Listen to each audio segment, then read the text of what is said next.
time to time famous for this industrial smoke. And also in India, now we recently evident they also experiencing in photochemical smoke, and also it came to the other countries like Sri Lanka, right? So, for example, in London, that time when in 1952 they had a very bad photochemical smoke incident. So 5 days, totally 5 days, they had to experience that for foggy weather conditions with the toxic environment. So imagine that kind of incident, really, really bad for our existence, right? Okay. So those are the health impact of this photochemical smoke, and you know now what kind of incident it is. Okay. So yeah, with that we could finish the photochemical smoke and also the air pollution section as well.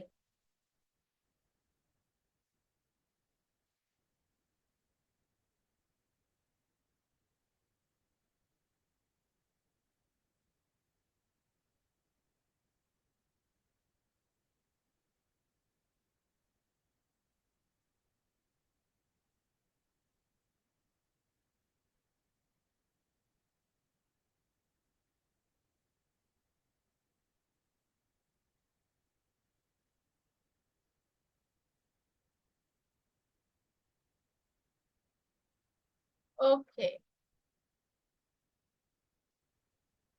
Now we are moving into the another kind of pollution, that is water pollution, right? That is water pollution.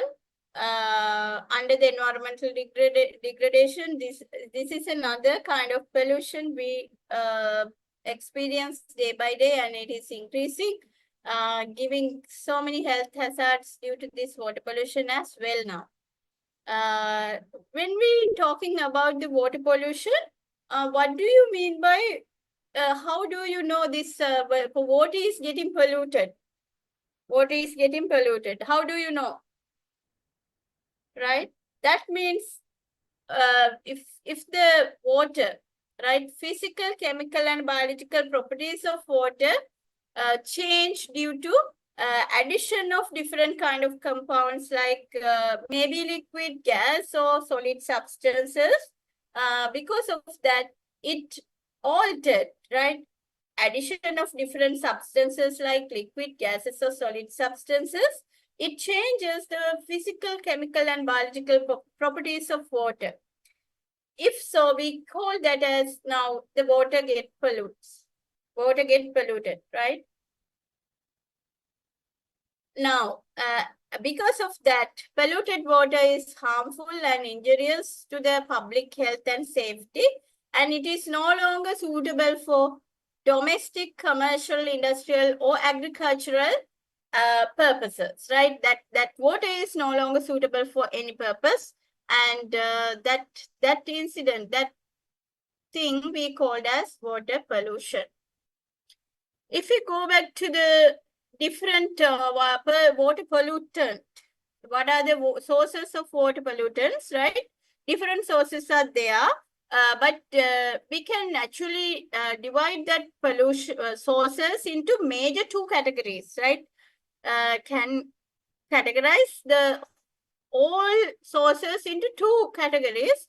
One is point source water pollution and non-point source water pollution, right?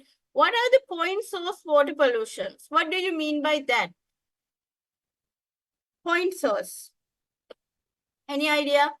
If you go through the chapters, you can understand if you go through it earlier. What is point source water pollution?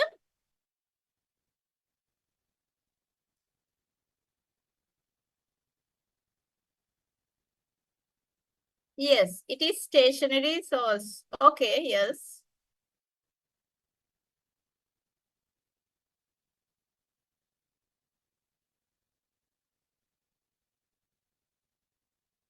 Any answers?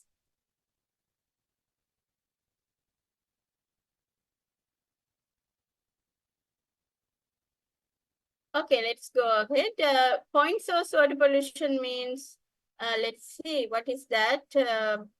Yeah, they are single large source, right? The single large source, and we can see the pollution in a particular place, right?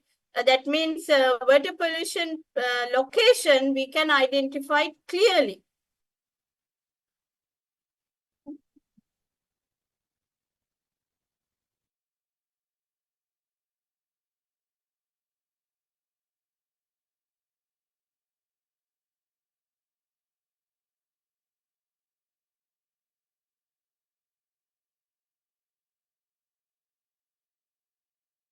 Okay, point source water pollution means water bodies pollute from single large source, right?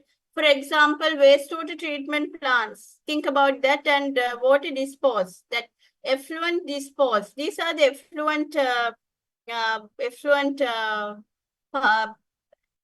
effluents that coming out from different industries or whatever the treatment plants, these are the disposal points. Now you can understand this is the pollution source. You can understand what are the sources, right? Because understand, you can clearly identify what are the sources, right? So they can be, can be a single large source, right? And wastewater directed to the water bodies, right? From the industries, there are different effluents coming to the water bodies. We know that. What are the industries, right? So that is the meaning of point source water pollution, and it is easy to detect, easy to measure, and easy to control, right? And can localize it into one spot, right? So it should be maybe exactly identify what are the sources. That is the meaning, point source water pollution. And also they are not moving as well. They are stationary, right? They are stationary, they are not moving. For example, industrial plants and switch pipes, discharging pipes, all these are point source water pollution. Understood? But when we here also another kind of incident that polluting the groundwater, but this one also point source water pollution example, and it is a leaking tank from maybe from the soakage pit, from the household or whatever. Somehow it's a polluted effluent leaking from the tank and pollute the groundwater. We can actually identify what is the pollution source from this incident as well. Whereas non-point source water pollution it is a diffuse. We call it that as diffuse source pollution. That means pollution sources, the pollutants mix together, right? Diffusing. All pollutants mix together and discharge into water bodies, right? Mix together and coming discharge into the water bodies, so that we can't identify what pollutant coming from which industry, right? We can't identify, we can't separate out the pollutants, and also where the pollutants come from which industry, okay? So that is really difficult, right? So the pollutants come from broad range of human activities and contributed to pollution in natural water bodies, right? We can't see any specific entry points now. In this non-point source water pollution, we can't see any specific entries, but it's a diffuse pollution. Now, the the best example is overland flow. Overland flow means after the rainfall, most of the cities, there are surface water running on the streets, water stagnating on the street, and everything wash away into the water bodies, right? that overland flow is a main responsible cause for this non-point source pollution. Right. This non-point source pollution activate with the seasonal rainfall, right? It follow the hydrological pathways and it most probably, most of the times activate this non-point source pollution all the time started with the seasonal rainfall because the overland flows, surface water, the runoff water is the main responsible factor for this non-point source pollution because it accumulates all the pollutants together and transport that into the natural systems. Understood? Do you have any questions? If you have questions, please let me know.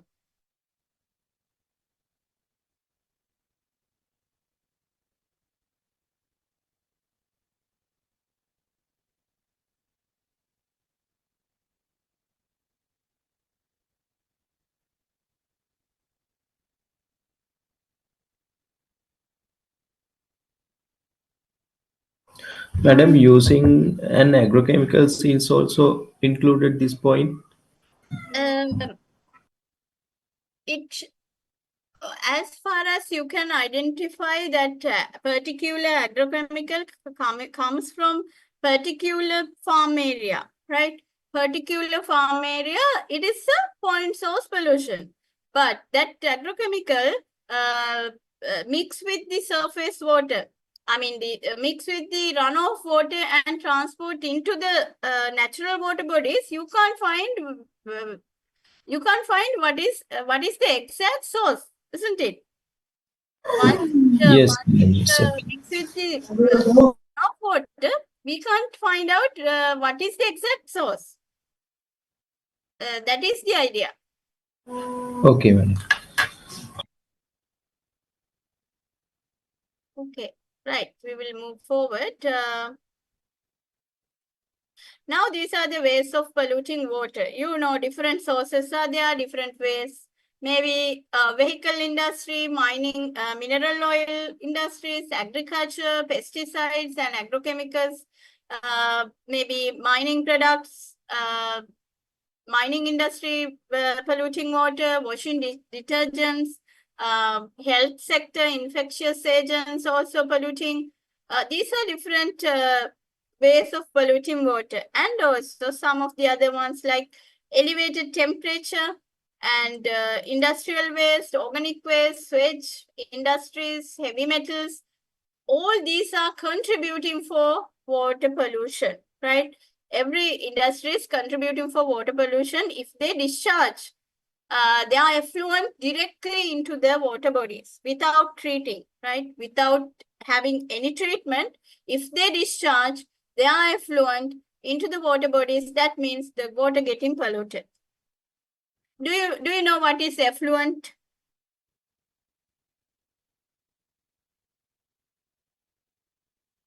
Effluent kya mana?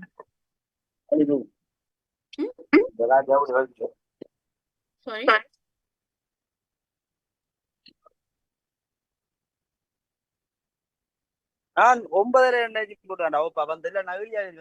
Please mute yourself. Okay.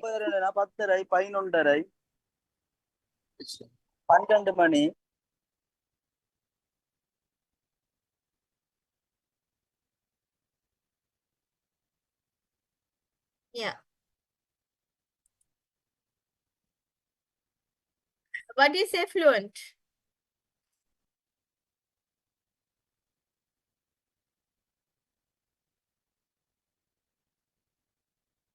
What effluent can?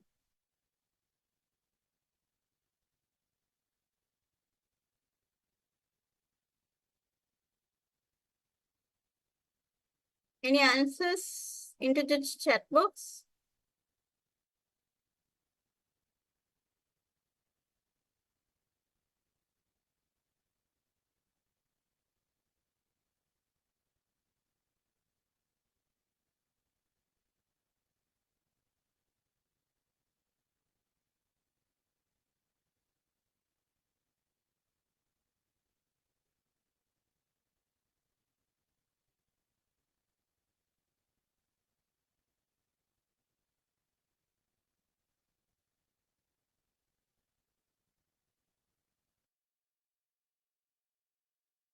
Do you know what do you mean? What do you mean by? Oh, okay.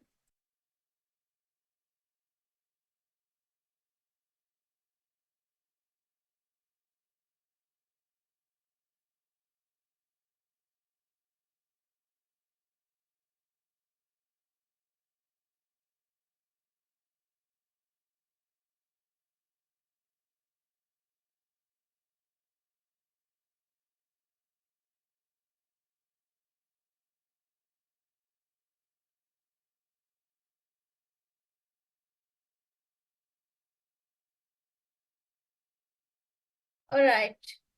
Several answers coming out. Discharge into water bodies and wastewater, drainage waste materials, waste water treated from the process. Ah, yes, it also correct. Industrial water with comes without treatment. Yes, yes. Okay, that those are the kind of meanings. Yes, it is. That means effluent means once the production if the industries produce something as a result of that they produce some of the water that polluted water or polluted wastewater they generate, right? Wastewater they generate, and that water we called as effluent, right? Effluent. Normally, this effluent need to be treated, right? In the treatment plants, they have to treat this effluent, and then the rest of the water should be going into the need to discharge into the water bodies if they want to discharge into the natural water bodies, and that quality of the quality of that effluent should be into the permissible levels as advised by the Central Environmental Authority. They provide some of the guidelines. These are the levels they need to be maintained, the pH range, maybe temperature and nitrate levels, all the ion levels and the temperature physical conditions, they define the effluent water, these conditions need to be satisfied. So the industries all the time should maintain that quality if they discharge their effluent into the water bodies, right? Good.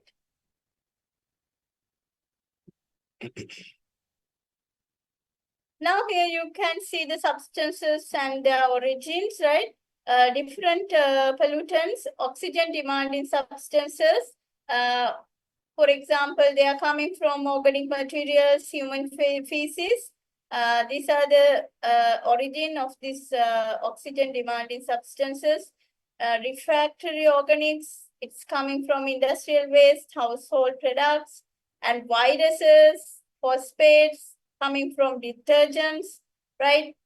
Grease and oil coming from the cooking, food processing industries, service stations, and salts coming from industrial areas, industrial zones, and also heavy metals coming from the chemical labs, industrial areas, you know.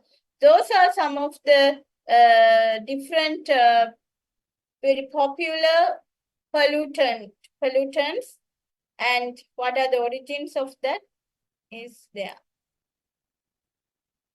Now, if we classify these substances in water, right, foreign substances, we can classify. That classification can be depending on the source. What is the source? And based on that, we can classify the foreign substances in water. And classification depending on the chemical nature. And we can classify water pollutants depending on the their physical nature as well. Let's see what are the how this classification goes with the source, depending on the source. One is sewage and other oxygen demanding waste, right? The other type is industrial waste, agricultural waste, and physical pollutants, right? This is the classification depending on the source, right? When these water pollutants coming from decomposing organic materials, and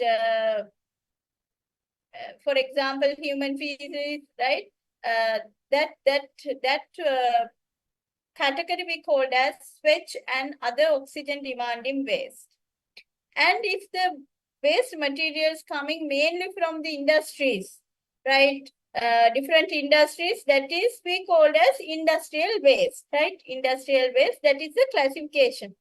Industrial waste, switch and other oxygen demanding waste, that is mainly organic compounds. Organic compounds coming out from municipal areas, that means household level, and also from the hotels, that sort of areas. But industrial waste is mostly coming from manufacturing firms, synthetic organic compounds, and that kind of inorganic and organic both can come from this industrial waste. And then agricultural waste coming from the agricultural lands, farms, and poultry farms, whatever the agricultural areas. So that contain pesticides, fungicides, fertilizers, those kind of things. And in physical pollutants, they are thermal pollutants and radioactive pollutants, right? Those are the physical pollutants. Change the physical nature of the wastewater. Then we can classify the pollutants based on their chemical nature, right? Chemical nature, if we concerning about that and divide these pollutants into groups, we can say it's a degradable, non-degradable, or persistent pollutant, right? If it is degradable pollutants, most probably they are organic substances and radioactive isotopes. They are degradable. They can degrade into small compounds, small particles, compounds, right? They are degradable. Large compounds degrade into small compounds. Those ones we called as degradable pollutants, and non-degradable ones. They are not further degrade into small compounds. Those ones we can called as non-degradable compounds. For example, maybe salts, metals, and those are the examples for this non-degradable pollutants. And finally, we have persistent pollutants. That means they are moving along the food chains, and they are biologically accumulated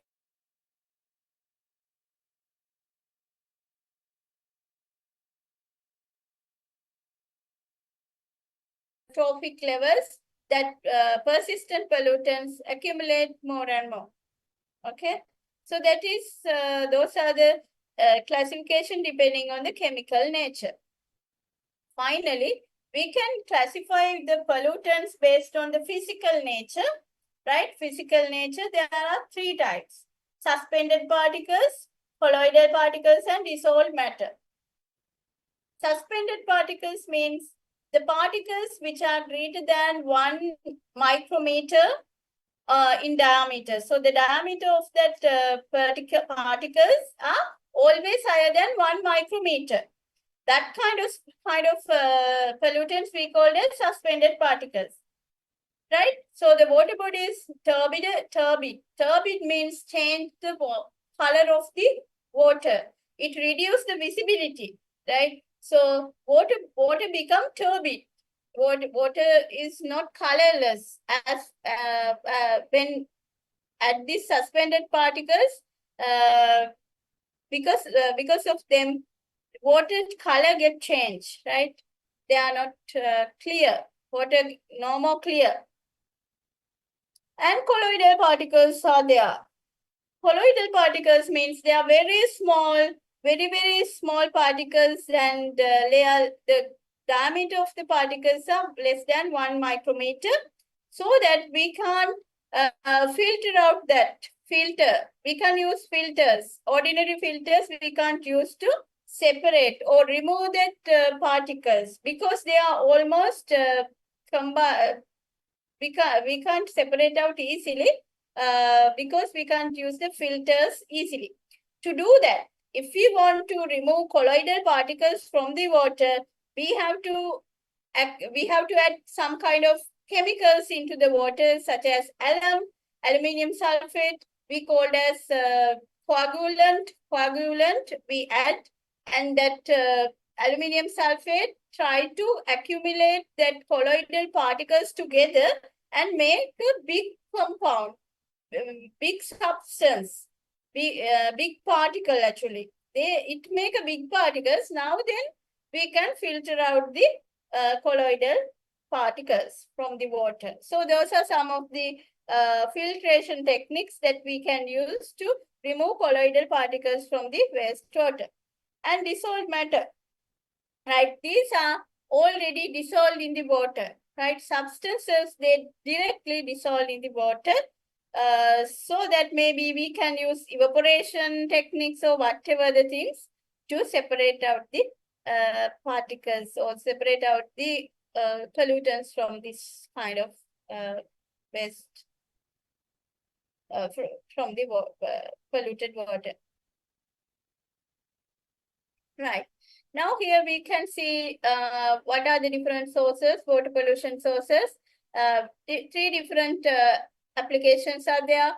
Domestic applications normally producing sewage and kitchen waste. And industrial applications produce organic and inorganic pollutants. Agricultural applications produce organic substances, heavy metals, most probably. Those are the things included in this pollutant sources. Right.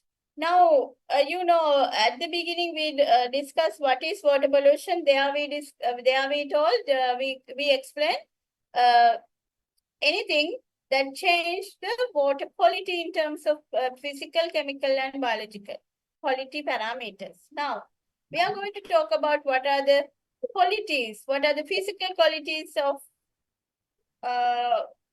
what are the physical qualities that we can consider when talking about the water quality, right? So physical parameters are turbidity.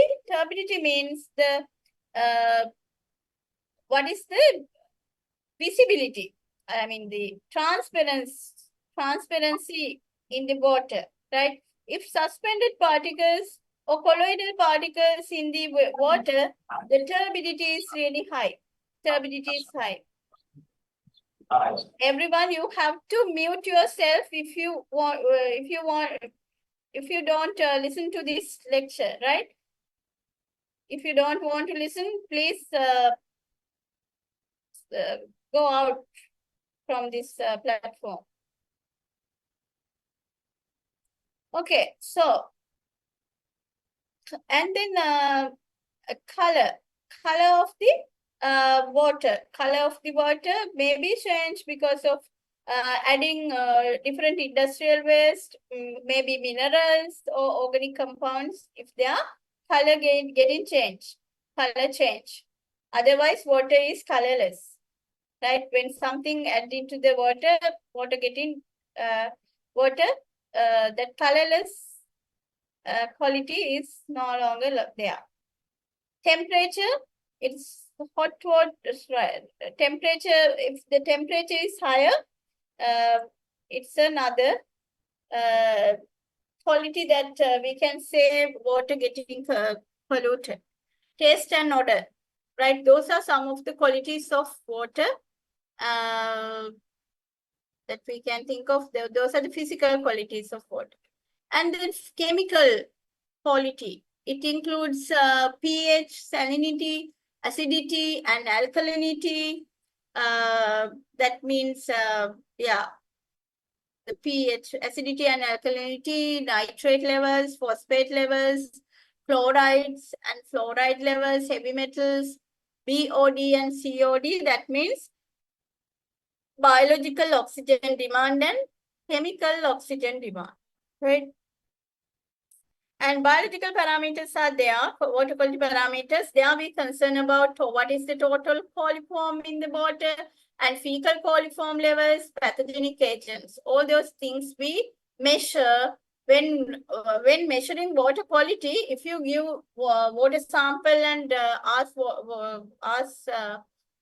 water supply and drainage board, they do some kind of water testing for us, right? If you want to test the water quality, you give the sample and get the report. It may contain these qualities: physical qualities, turbidity, color, temperature, taste, and odor. They may check.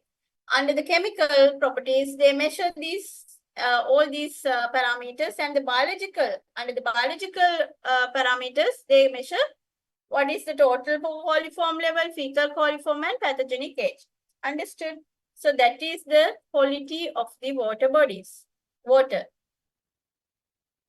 And I have mentioned under the chemical qualities, biological oxygen demand, right? Let's see what is that. So the quantity of oxygen utilized by the population of microorganisms. It may be mixed population. Oxygen utilized by the mixed population of microorganisms in the water. In the water, we called as biological oxygen demand, right? Now, here you can see the organic matter, because organic matter, they decompose bacteria or fungi or whatever the biological agents, they decompose this organic matter and produce carbon dioxide and other things like protozoal cells, because they are the bacteria cells, right? So they use oxygen, dissolved oxygen in the water, right? So in the biological oxygen demand, we quantify how many oxygen, what is the quantity of oxygen used by this bacteria or mixed population of microorganisms. Microorganisms, what is the amount of oxygen used by the microorganisms to degrade that organic compounds. That is the biological oxygen demand. Okay, now we going through this biological oxygen demand, we can see if we oxygen sac curve, that means, think about like this, right? Some of the industries, they discharge their organic compounds, they discharge their effluent into the water bodies, natural water bodies. That effluent contains a lot more organic compounds, right? That effluent contains a lot more organic compounds. Here, in the oxygen sac curve means, here in this graph measure, what is the dissolved oxygen level, right? What is the dissolved oxygen level in the water with the distance of discharge, with the distance from the point of discharge, right? This is the downstream discharge. I mean, this downstream, the distance, it is coming in, measure in meters, right? I will let you know what is the exact graph for this. And this is how this oxygen change with the distance in the natural water bodies, right? Here you can see in the first graph, right? It's what happened. First graph, it's mild pollution, so that dissolved oxygen level reduction is less. But in the heavy pollution, you can see dissolved oxygen level is really significantly lower in this point. And every point, DO level, dissolved oxygen level, is significantly lower. Okay, so that is the oxygen sac curve. And but if I ask you to explain the oxygen sac curve, you want to go into this detailed version, right? This is just a just to show you the shape of the oxygen sac curve. But here, if I ask you to explain this curve in different phases, you have to explain in this way, right? Now you can see, right, the same shape here. From this onwards, what happened? Now, this is really important point. So you want to listen carefully and understood very well. What is this? Okay. Now here you can see what happened to the oxygen level. Dissolved in water after discharging organic compounds into the water bodies, right? Normally, here you can see different zones here, right? Clear zone, decomposition zone, septic zone, recovery zone, and clear zone again, right? So here you, in this direction, in this axis, it is dissolved oxygen levels. Dissolved oxygen level in the water, it measure.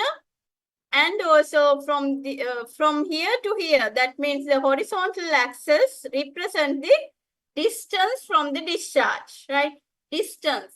Make a measure karane distance එක. Right?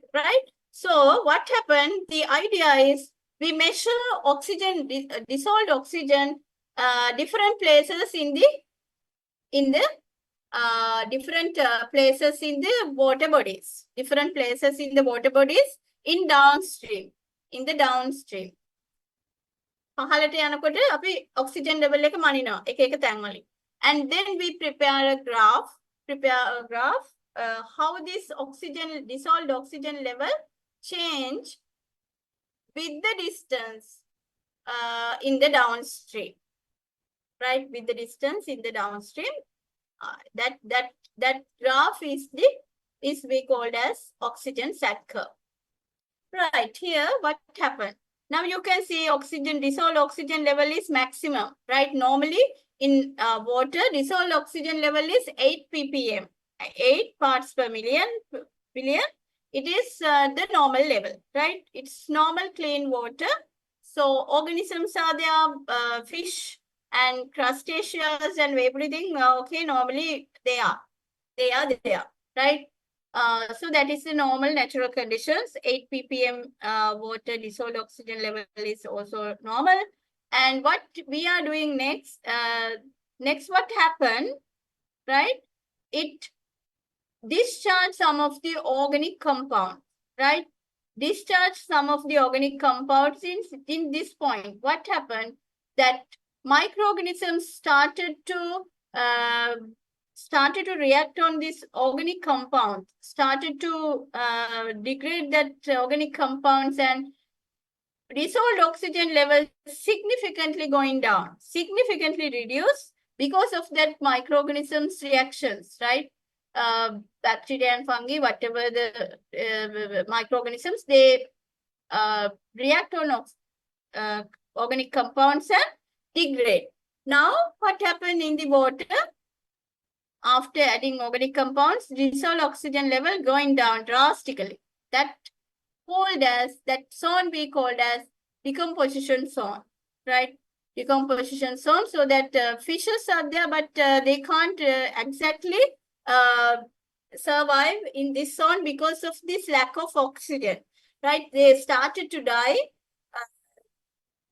with the time, and when comes into this point, right here, what is the oxygen level, dissolved oxygen level in this point, in this zone, the septic zone?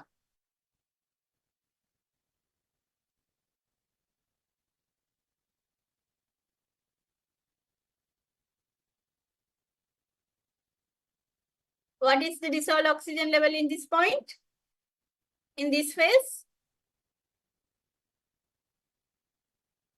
I want your answers. 2 ppm, yes. That means significantly lower compared to 8, right? So that it is kind of a very low oxygen concentration in there, so that it is kind of a anaerobic conditions. It creates anaerobic conditions. Anaerobic means no oxygen there, right? So that we call that as septic zone now. Septic zone, so fish absent, fungi and bacteria are there, but they all are anaerobic microorganisms there, and nothing, no any live aquatic organisms there, right? So what happened? They anaerobically degrade, right? Anaerobic bacteria started to grow, and they produce more and more unsuitable gases like maybe ammonia, H2S. Those gases also producing. So that zone is really toxic, and they are not good. Septic zone. That zone is septic zone, and now, however, with the time, that also get rid of and started to dissolve water, dissolved oxygen, uh, increase the dissolved oxygen in the water, and they going towards the recovering the oxygen concentration back into 8 ppm, right? With the distance, that recovery zone also starting. So that in the recovery zone, what happened? Again, fishes are there, and oxygen level started to increase. Dissolved oxygen level in the water body started to increase, right? And it is coming into the normal level. Again, it's back into the clear zone, right? So what happened when we started to put organic compounds, organic effluent, dispose organic effluent into the water bodies? Into certain distance, the water quality of that river, of that stream, getting reduced, right? After some distance, again it started to get into normal level. Okay, so that is the oxygen sac curve. Understood, everyone?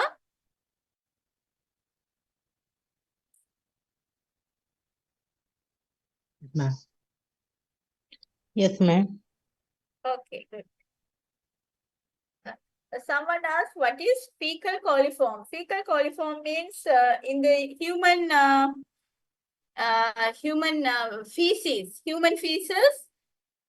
there are lot more coliforms, right? That coliform we can test by different using different coliform testing.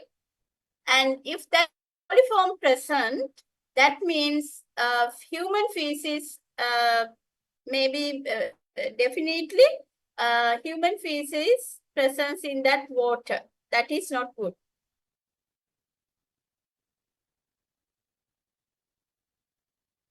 Fecal coliform means coliform presence in the human feces.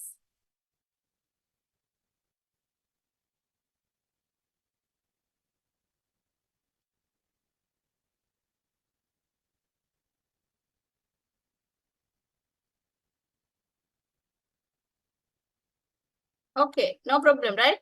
Clearly understood. Right. I will go move forward then. Huh? Okay, sac curve is resulting from releasing oxidizable pollutants into the streams. Oxidizable pollutants are organic compounds, right? Now we will go one by one. What is the clear zone? Clear zone is well aerated and unpolluted zone. I told you, right? It is well aerated. It is parts per million 8. Oxygen presence P8 ppm. And it is an unpolluted zone.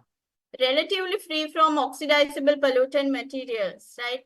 It is free from any kind of organic compounds, that kind of oxidizable pollutant materials not there. Dissolved oxygen level is high. Bacterial population is relatively low because there are no any other oxidizable pollutants. With addition of the oxidizable pollutants to water body, the dissolved oxygen level is decreased, right? If you go back, now it is oxygen well aerated, the DO level is higher, bacteria low, but with the addition of these organic compounds, this curve going down, dissolved oxygen going down. In the decomposition zone, what happened? Bacterial population is rising and decreased dissolved oxygen level in the water like this. And water, fish and other organic living organisms very they also get in decline. The presence of them also get in decline. In the septic zone, highest bacterial population, we can see bacterial population is highest. Most of them are anaerobic. The lowest oxygen concentration we can see in the septic zone, right? There are no any aquatic organisms in this zone. Recovery zone means bacterial population again decrease, dissolved level increase, nice, dissolved oxygen level increase, and it is go back into the original level, 8 ppm in the clear zone again, right? Appear the clear zone again. Right, that is what we called as, we discuss about what happened to the dissolved oxygen level, right? Dissolved oxygen level. And now in this blue color, it shows the biological oxygen demand, BOD. Biological oxygen demand is really low in this clear zone because there are nothing, no any oxidizable pollutants here. So the biological oxygen demand is very low. But with addition of these oxidizable pollutants, organic compounds into the water, bacteria started to grow, started to use those. And biological oxygen demand is rapidly increasing, right? It's rapidly, drastically increase in this point. And then again, they dissolve by BOD, biological oxygen demand, getting decline, like this. Understood? If you have any questions, let me know.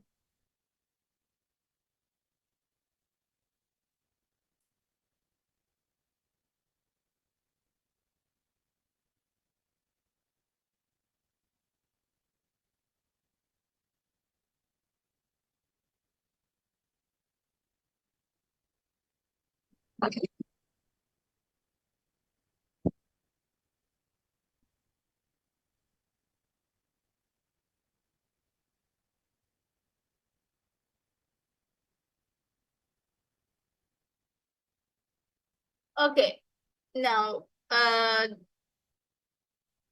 let's see what is the COD, chemical oxygen demand. That means oxygen required to oxidize organic compounds by means of chemical reactions, right? Earlier, the organic compounds oxidize or degrade by using bacteria or fungi. But here, they are degrade or divide or oxidize by means of chemical reactions. Oxygen need for chemical reactions, so that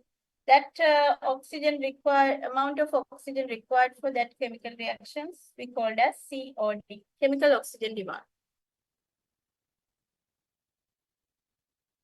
Now, let's see what are the effects of water pollution. What are the water pollution effect?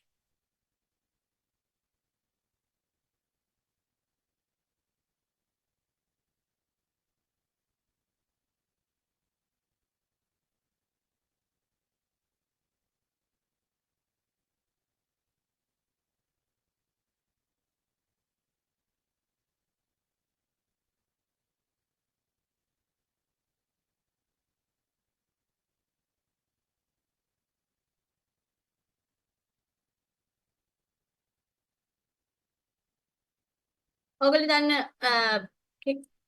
water pollution නිසා වෙන impacts කියන්න.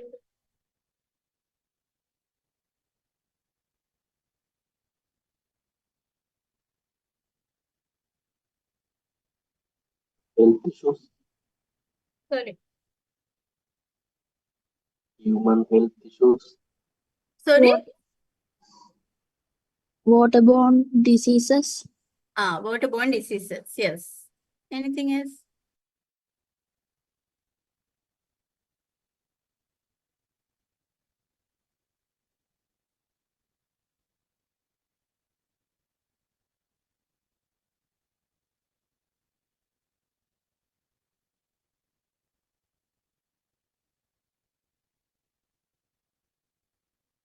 loss of biodiversity, Loss of biomass, is that?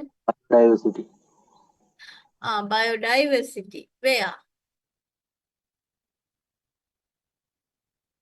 Where? In aquatic ecosystems. In aquatic ecosystems. Okay, good.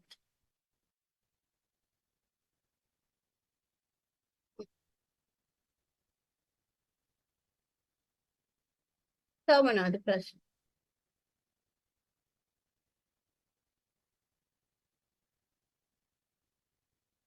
Reduce water quality. Okay. Right. Now, if we go into the main water pollution effect, we can say eutrophication is a kind of very serious problem in terms of water quality issues. Right. Eutrophication means, right, it is actually natural thing, natural phenomena. But the problem is now this is superactive during if water pollution is there, right? So eutrophication means formation of algal species, algae in water bodies, so that it is really important, and it's a food. It's a source of food for the aquatic organisms, and it helps to continue the food chains in the aquatic environment, right? But the problem with water pollution, that process is going to be super active and super accelerate, and form huge deposits of algals. Very huge amount of algals generate and form and accumulate in the water body, so that it is not good. Because of that, the whole system getting deteriorate, right? So because of human activities, it accelerate the eutrophication or algal growth in the water bodies, and release more and more nutrients to the water bodies, and then this formation of algae we can't stop. That much increase. The rate of formation of algae is that much increase. This is the impact, right? Eutrophication is like this. Now, is this a good thing?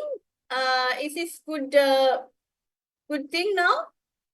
Algal are really important because they wanted to help to continue the food chains there. It provides some of the food sources to the aquatic organisms. Whatever, this condition is not good, right? It is aesthetically not good, and also it is not good for the aquatic organisms itself, because it creates some of the it reduces the visibility in the water, and it reduces the sunlight penetration into the water, and everything, the whole system getting collapsed, right?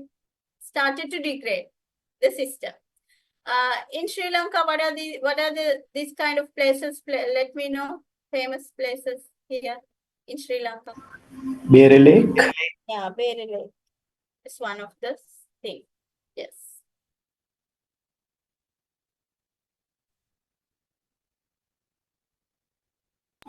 Yes. One of you asking eutrophication means in Sinhala superposition. Yes.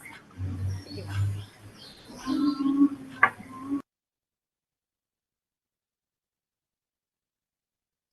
Now, let's see what are the causes. Nutrients cause for this eutrophication, right? Nutrients are the main cause for this eutrophication process, right? Mainly in nitrogen, phosphorus, and potassium fertilizers wash away into the water bodies with the runoff water or overland flow. And phosphorus also mainly responsible for this phosphorus, and potassium mainly responsible for this eutrophication, right?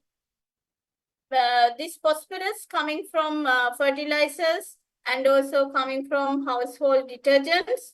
So it increased the nutrient concentration in the water bodies, so that algal started to grow, accelerate. Their growth is accelerated by this high amount of nutrients in the water bodies, right? And switch also one of the other one. Right, let's see what happened here. Now, the essential nutrients, nitrogen, mainly phosphorus and potassium, coming from runoff water and maybe from the agricultural lands and from sewage or detergents or whatever the sources, that nutrients such as phosphorus and potassium transport into the water bodies so that nutrient content increasing. For example, nitrate, phosphate, all the things, nitrate and phosphate increase in water bodies. And because of that, it increases the biomass by accelerating the photosynthesis in the system. So it accelerates the growth of aquatic plants and algae, increase the biomass there. And what happened? They are accumulated so much and there is not much sunlight to the system. So they started to die, right? There's no sunlight into the system and no oxygen in there because there's a kind of very big thick layer there, right? So now the problem is there are no any essential requirements to sustain that aquatic organisms. So they started to die. Algal itself, they started to die, right? So that accumulating dead biomass in the bottom of the water bodies, right? It accumulating the dead biomass in the water bodies in the bottom. So they started to partially decay now.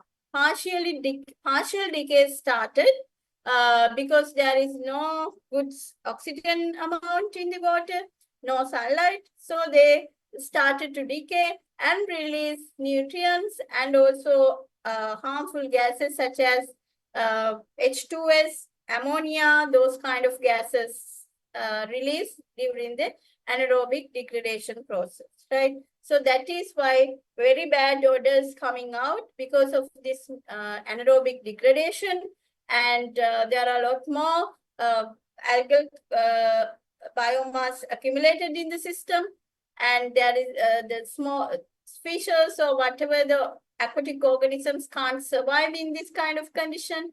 So this whole system going to be collapsed because of this eutrophication. Okay. With that, we all finish the water pollution as well.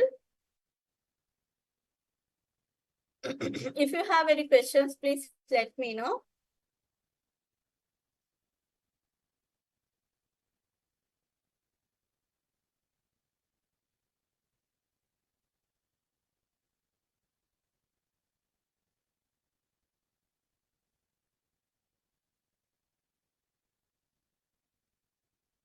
Okay, let's go back to the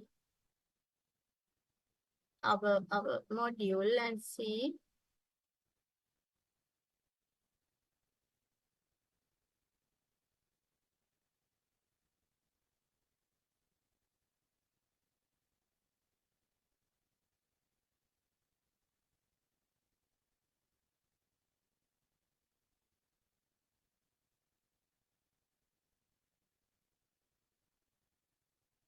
Okay, right.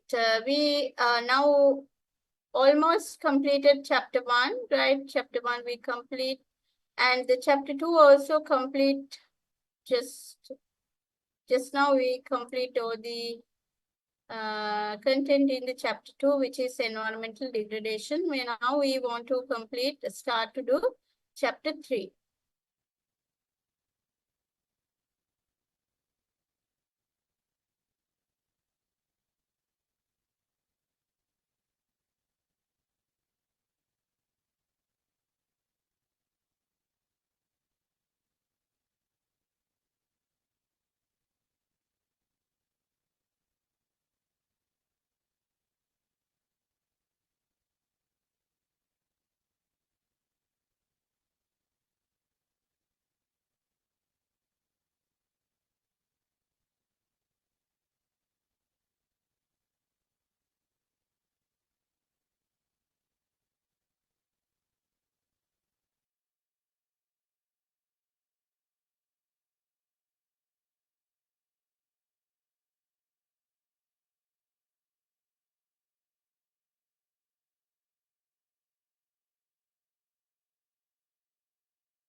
Okay, so yeah, we have completed this.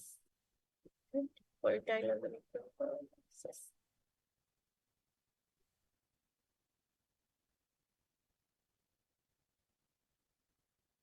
Yeah, we discuss everything, right? Okay, right. Any questions? If you have, please let me know. And we will take small break and then start the chapter 3.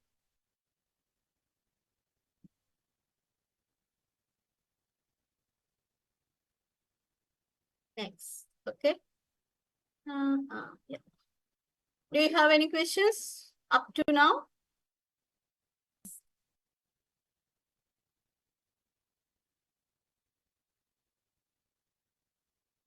Tell me different species, you know.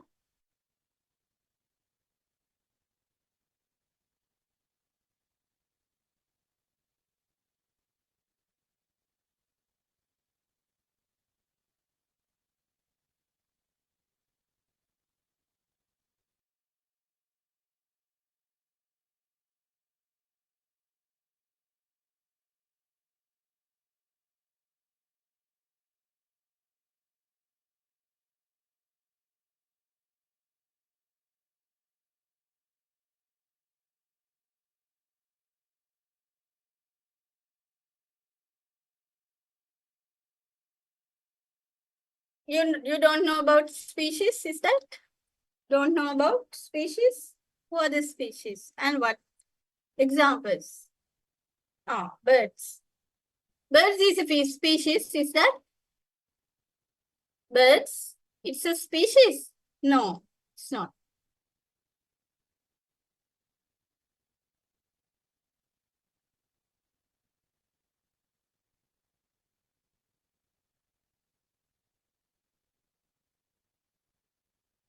Okay, it's a good question, I guess. Right. Tell me examples. Species, examples.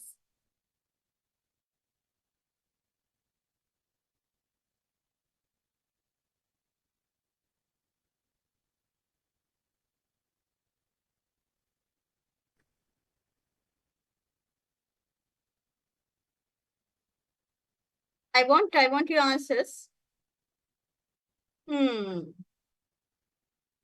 Animals and plants. Is that? Human is a species, yes. Human is a species. Homo sapiens. Homo sapiens, yes, yes. Cats is a species, yes. Mammalia, no, it's not species. Fungus and bacteria, no, they are not. Coral, no. Elephant is a species, yes.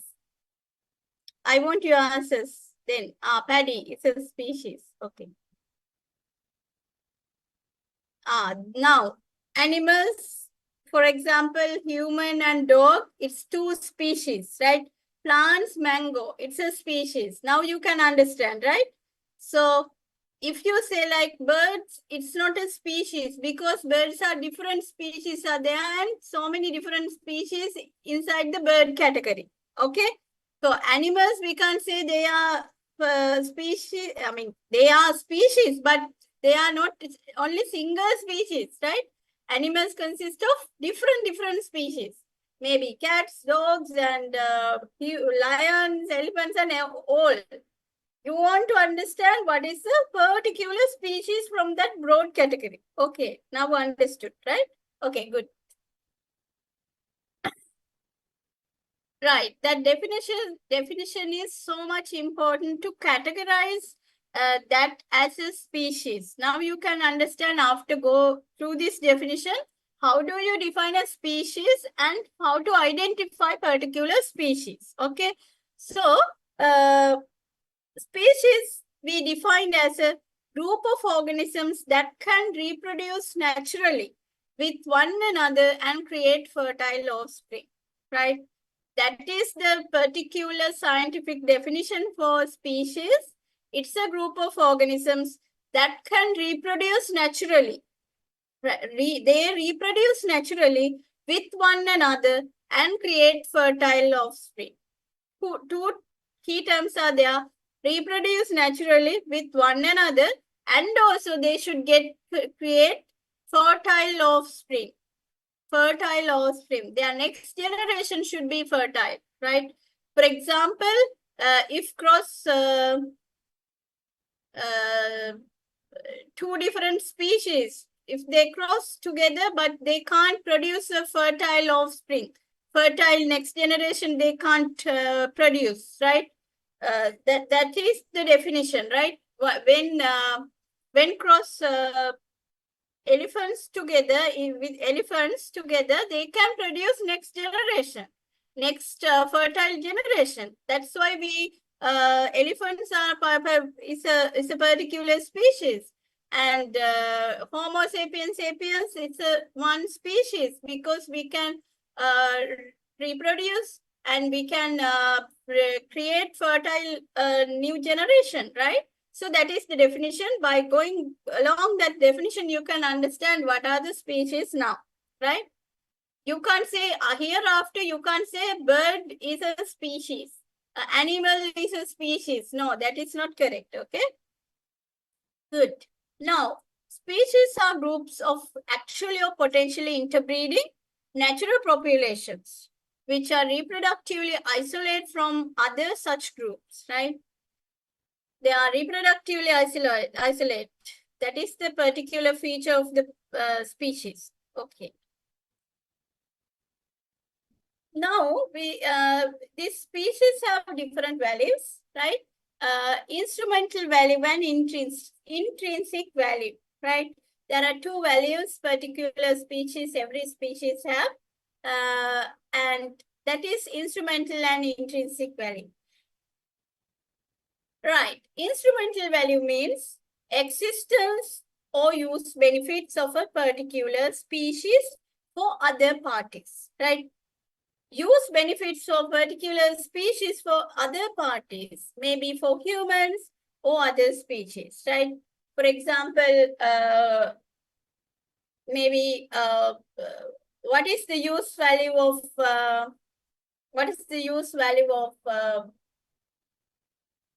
cows, right? That is for there are some use values of that cows for us directly, directly for getting meat, for getting some dairy products, no, milk, whatever the different use values or use benefits are there to other species, right? To others, okay. But intrinsic value means every species has a value for their own existence. Not for others, but their existence itself give a value for the nature, right? Not for other parties, but their existence is itself give a value because they have unique genetic characteristics, unique genetic materials, right? For the biological diversity, their existence is really important. It gives a value, right? So that is a different value set. That is we called as intrinsic value. Now, because of that, you know, because of that intrinsic value, we need to conserve the species. We need to conserve the species in our environment, right? So, when we talk about the conservation term, conservation practices, right? There's a lot more popular book we know, that is Red Data book, right? You might heard about this Ratu Dattapotha. Have you heard about this? Red Data book? Yes, Yes, ma'am. Oh, okay, right. So this Red Data book, it's a collection of collection effort from IUCN and World Conservation Monitoring Center. They draft different categories that reflect their species conservation status, right? The species conservation status. They try to give status for each species reflecting the conservation in the environment. Okay, right. That is the Red Data book, and in the Red Data book, you know, there are different categories, right? Status given to the species. For example, extinct, extinct in the wild, critically endangered, endangered and vulnerable. Those are different conservation status that given to the species. Okay, so how they are define that particular status for the species? That is behind kind of a big effort that they want to collect a lot more information from different surveys, right? They have done different surveys around the globe, maybe in Sri Lanka, maybe in India, and Australia, Europe, wherever. It's a global thing. And they do different biodiversity surveys and find out the information, right? We will discuss later on what are the information they gather. Based on that qualitative information, right? Quantitative information, not qualitative, but quantitative. That means numbers. They collect numbers, number of species, a number of, what is the population size? What is the habitat area? Likewise, they collect different information on different species and they define these categories. Let's see what are the criteria they use to evaluate conservation status of a taxon, right? These are the criteria and these are the information they gather about the species to evaluate conservation status of a taxon, okay? The first thing is the rate of population decline. What is the rate of population decline? To do that, they need to find out their population size, yearly, annual population size. Then they can decide what is the rate of population decline, right? The geographic range, what is the geographic range they exist, right? Some species only exist in particular areas in the globe, right? Maybe their native range is different, right? So they found out what are the native ranges for the particular species. And then whether the species already possesses a small population size or not. What is the population size? They calculate what is the population size in particular area, particular countries, what is the population size, okay? And then whether species lives in a restricted area or not. Oh, right.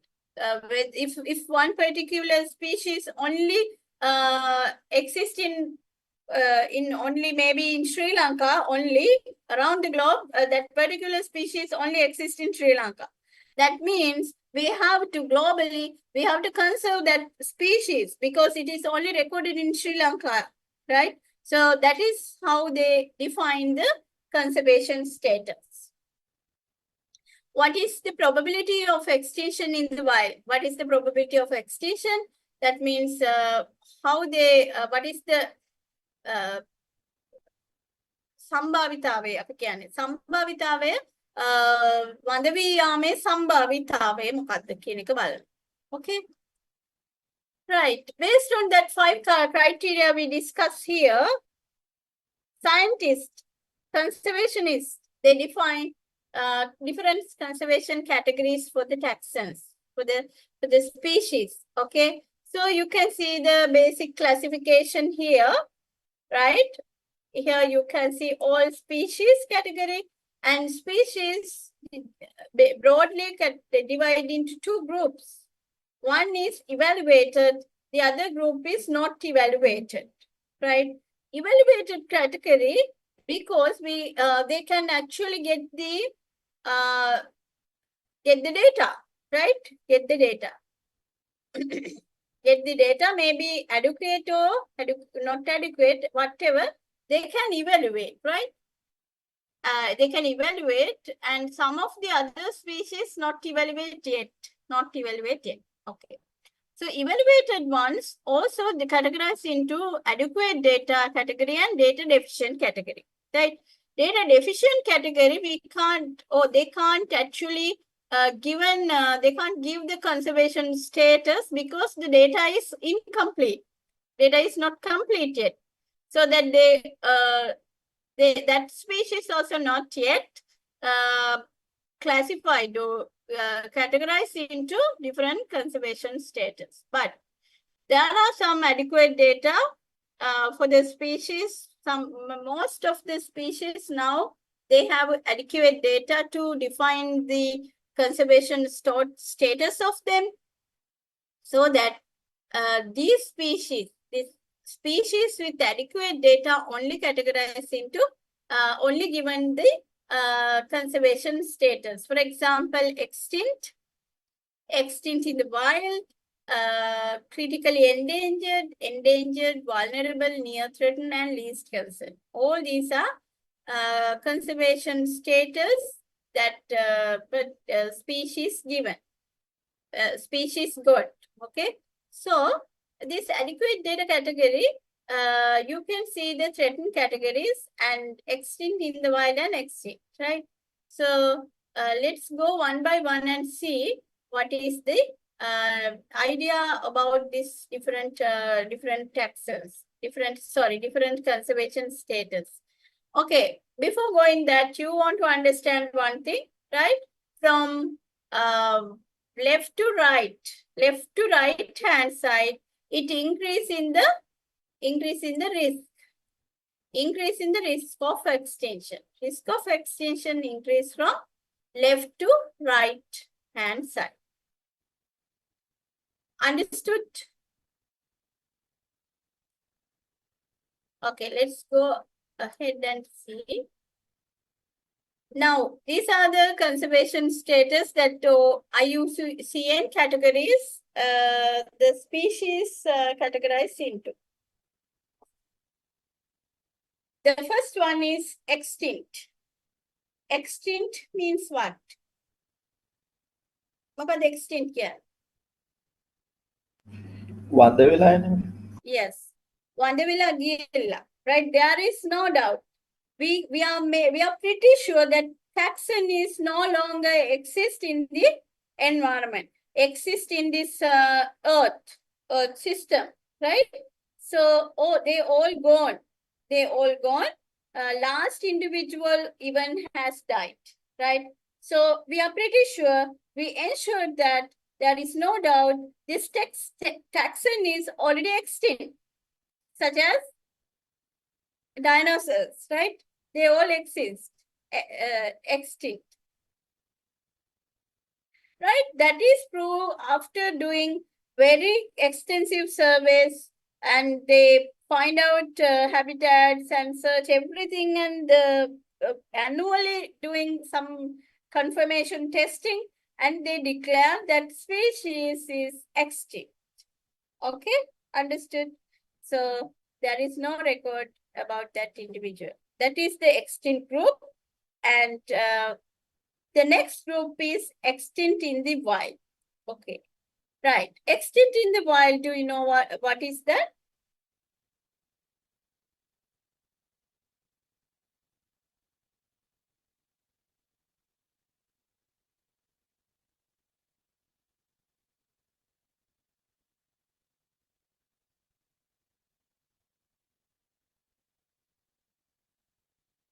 What is extinct in the wild?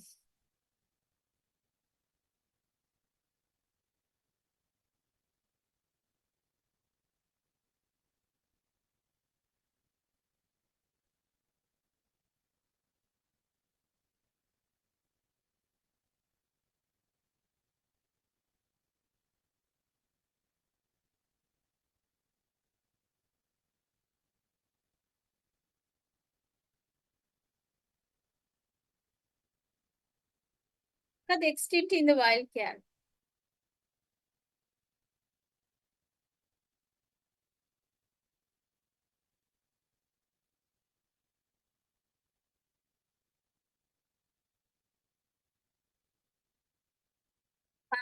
Lost of forest, not lost of, but lost in the forest. No? The particular species, particular taxon extinct in the wild, that means we can't see them in the natural environment, where there are no any individual exist in the natural environment. natural forest or whatever the natural habitats. There is no recorded individual in that natural environment, natural habitats, right? But they are still survive under very I mean in an artificial environment, right? They are survive under artificial environment. I mean not in their natural habitat, but outside their natural range, maybe under very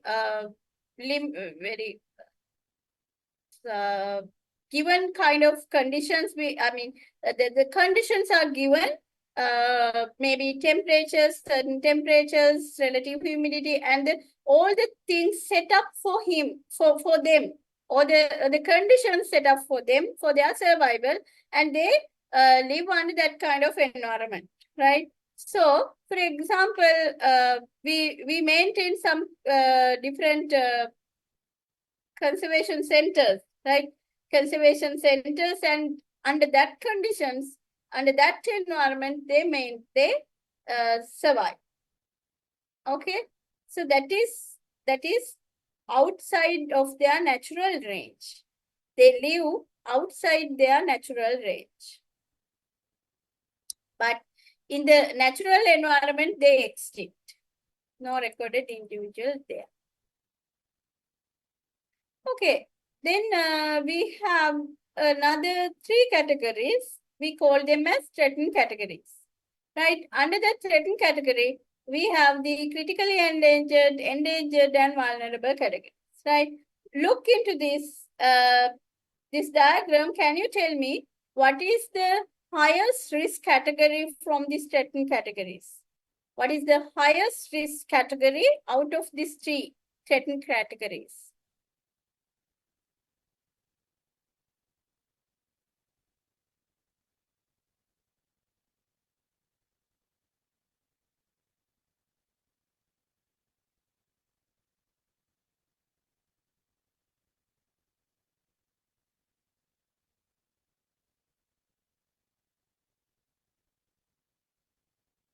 Yes, CR is the highest one, right? Because, from here to here, it's increasing the risk. Then the second one is EN. The third category, the least category is VU, the vulnerable group. Good. Critically endangered category, the taxon is extremely vulnerable for extinction, right? Because the taxon is facing extremely high risk of extinction in the wild. They're facing extremely high risk of extinction. Let's see what is vulnerable category. What is endangered category then? Endangered category is also facing the extinction, but extremely vulnerable for extinction, right? But they are facing a very high risk of extinction in the wild. Here you can see in the previous category, they are facing extremely high risk, but here they are facing very high risk of extinction. Very high risk of extinction and age. Vulnerable, they are facing a high risk of extinction in the wild, so that they are a bit lower in terms of extinction. The risk is a little bit lower. Okay. The critically endangered one, they are facing very extremely high risk of extinction, but endangered one facing a very high risk of extinction. Vulnerable ones facing high risk of extinction. So they are under threatened category, but the severity is different.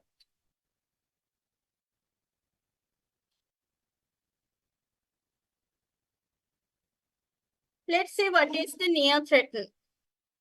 Near threatened category also, the data showing that this taxon is not yet included into the vulnerable or endangered or critically endangered category, right?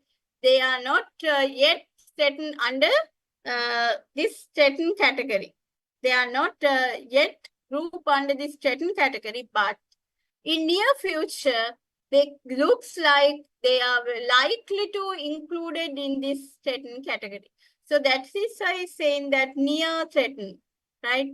Near threatened means they are likely to go into the near threatened category, maybe very recently in future, not yet. Okay. Then least concern. What is least concern group? Right? Least concern group because the available evidence reflect taxon is not facing a risk of extinction in the wild. Right? They are not facing any risk of extinction in the wild, so they are the least concern group. Right? So they are widespread and abundant taxa. We don't need too much concern about their conservation practices. We don't much need to concern about their conservation, but so that least priority given to this species. So they are in the last group, that is least concern. The other two groups are data deficient and not evaluate. I explained earlier at the beginning. Data deficient means data is not yet completed on these taxons to categorize them into different conservation status. But the not evaluate group, you know, still we don't identify different species even, right? Still we are finding out some species in the earth. So they are not yet evaluated, those ones. Okay. Any questions out of this?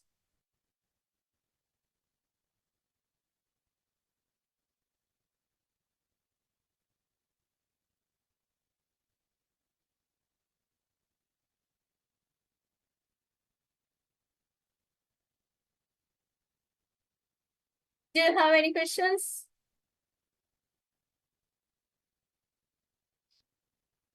Before starting next section.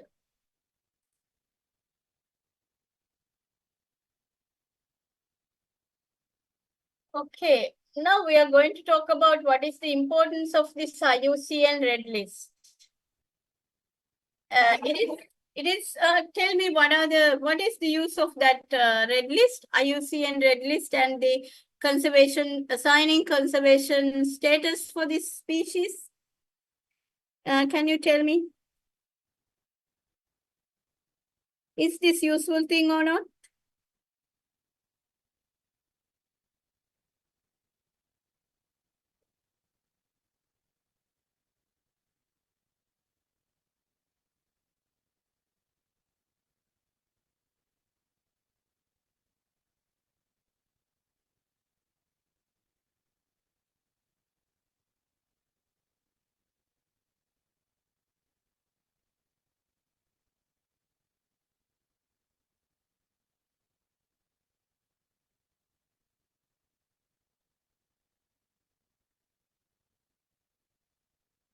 Yeah, one is asking, it is useful. Okay. Yeah, why is useful? My question is that, and someone asking what is the least risk IUCN category? His answer is not evaluated or LC. Now, you know, not evaluated means we don't have complete understanding on that species, right? So it is not evaluated. We don't, the information is not sufficient, so that we can't say anything using the existing information. So the least concern is the low risk category. Definitely we can say, because the data is there, right? It proved that least concern means the conservation effort is not giving the priority for that species. So the least risk group is least concern.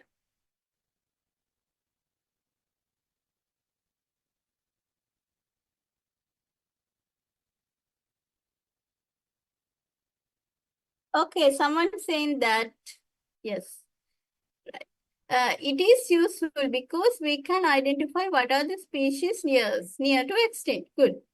And another one saying that get idea about biodiversity losing areas. Very nice answers. Yes. Anything else? It helps to identify risk status. Good.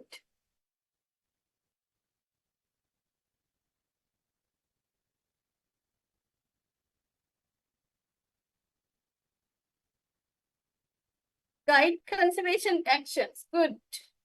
Good.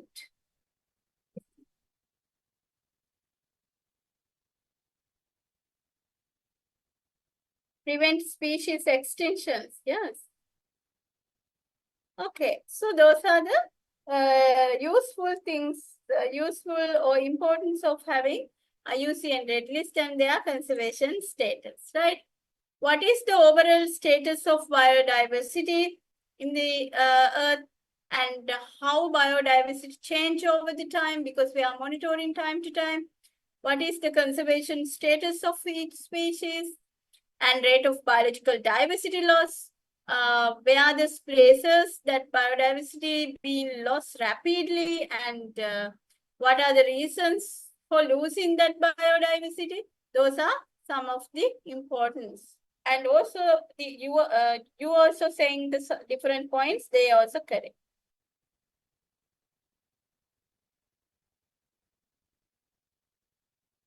Now, we are going to talk about another kind of concept in the ecology, that is ecological niche, right? Ecological niche of a species. Species ecological niche we can define as the range of resources and conditions allowing to species to maintain a viable population, right? The range of resources and conditions they need for particular species to maintain a viable population, right? That is we called as ecological niche of a species. So what are the conditions they need? One is habitat, and the other one is relationships, right? Habitats means where the species live in this ecosystem, and relationships means all interactions between species, maybe for food and maybe for different habitats, right? Relationships, they are relationships. And nutrition, how to get the food. Those are different conditions that we concern about when defining the ecological niche. And it also defined as the functional role. Functional role, ecological niche showing us, reflecting the functional role of a species, okay, within an ecosystem.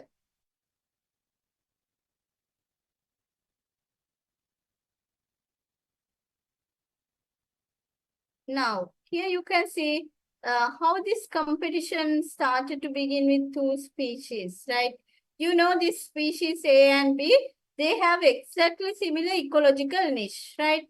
So when two species have in very same ecological niche, the competition started between two species, right? Competition started. Now, if when the same ecological niche, right? When the resources are limited, what happened? One species getting superior and the other one getting other one not competitive that much, right? So only one species will be dominant and the other one going to be disappear from the ecosystem, right? So that is can be there. That is we called as competitive exclusion principle, right? Competitive exclusion principle in the environment, in the natural systems, we can see once two species having same ecological niche, when one species is superior than the other one, that superior species survive, the less superior species disappear from the system. That is why this extinction happening. That is why this evolution happening, you know. This is a natural thing. Understood?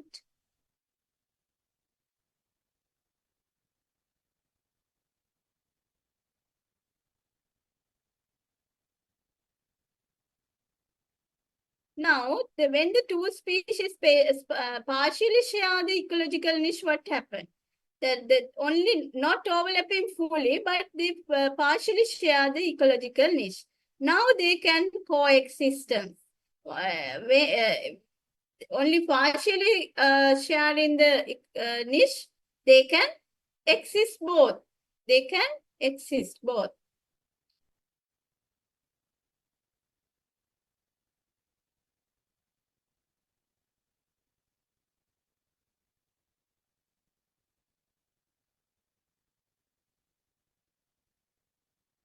Now we are going to talk about very popular concept in ecology, that is ecological succession. Before start that ecological succession, I would love to hear your different answers or different understanding about this ecological succession. You can use the phones, you can use whatever the device you have and find out what is mean by this ecological succession and put your answers into the chat box.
Sorry, ecosystem development. The answer partially given, I guess. Can you tell me what kind of development you're talking about here?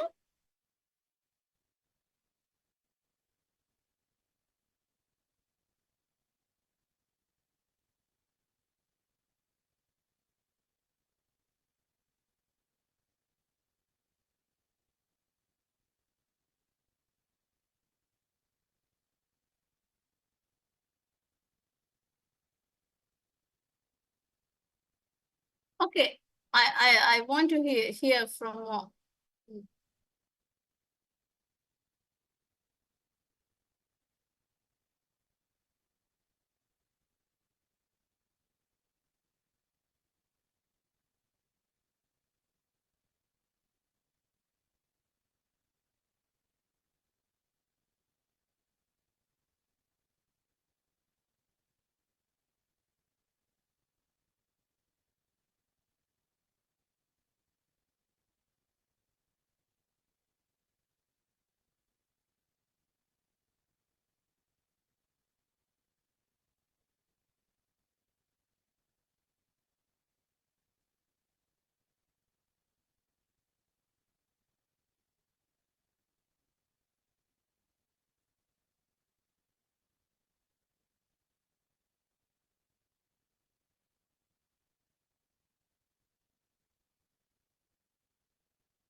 Okay, good. I got many answers, right? Okay, we will go through them.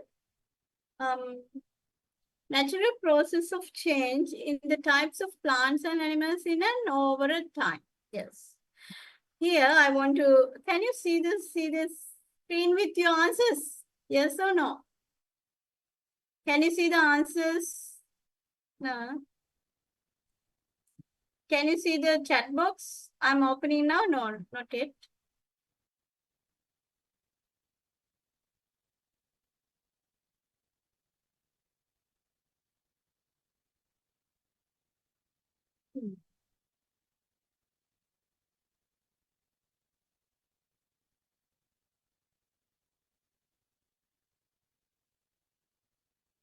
Let's see.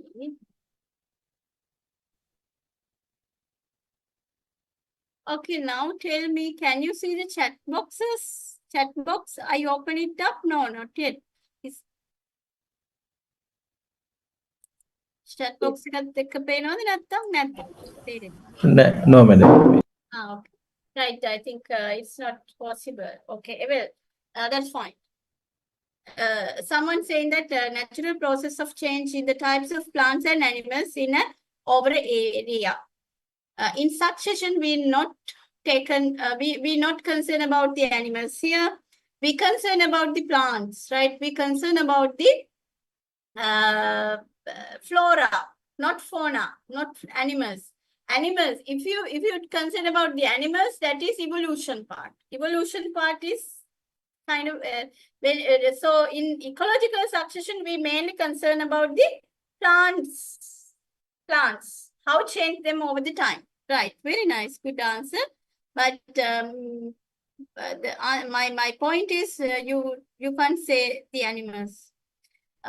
Ecological succession is the natural process by which ecosystems change and develop over time. Natural process by which ecosystems change and develop over the time. It involves a gradual replacement of one group of plant and species by another. Right. Okay. It's kind of a nice answer here. Yeah, it is kind of that. Replacing from one species by another one because of that succession. Another answer is process of ecological community undergoes changes. Yes, it is correct. And structure and composition of a biological community change over time. Yes, it is kind of a good answer. Structure and composition of a biological community, plant community change over the time. Replacing developed species replacing developed species from another species, maybe. Yeah, I can't understand what he's saying. Process of change in species structure of ecological community in over the time. Process of changing species structure of ecological community in over the time. Yes, it's correct. Mixing the species within the time. Mixing means replacing species with over the time, not within, over the time. Ecological succession is the process by which mixed species and habitat in an area over the time. Yes. Natural form of ecological development or recovery. Yes. The process of change in the species structure of an ecological community over the time. Good. Often following a disturbance or in a previously uninhabited area. Good. That gives another kind of aspect to the answers. After the disturbance, this can be happen. Yes. Ecosystem change and develop over the time. Good. Yeah, you got some good answers, right? That is good. Okay, let's see. So ecological succession means the change of species, structure and composition over the time. Over the time, the species develop, right? The plant community develop and maybe replace with one another, and gradually developing and changing ecosystem. I mean the plant community, plant structure and composition over the time that we called as ecological succession. So that this ecological succession is a process, right? It's a process, and it's changed over the time. It's kind of a dynamic thing, you know, it's a changing thing, and it is always happening, right? Always happening in particular area, in particular place. We can, although we can see one snapshot at a time, it is kind of an ongoing process, but in larger time scales, right? But in larger time scales, it is dynamic, it is changing, right? But we can't see that change at particular point because we are only evident the kind of a snapshot in that time window. Okay, ඒ කියන්නේ අපිට පේන්නේ නැහැ මේක. නමුත් මේක timely වෙන එකක්, long time scales වලින් වෙන දෙයක්. අපිට පේන්නේ මේ පොඩි photo එකක් වගේ එකක් විතරයි. Right? Our lifetime we can see only one frame. Okay, but with the time, if we live kind of maybe million years, we can witness how this changes happen in particular location, right? Unfortunately, we can't see this, right? So that is the ecological succession, and it started with small plants, small things, and it developed a kind of a very big forest at the end of the, not end, but after some time, like maybe in 100 years after, it's going to be a good forest eventually.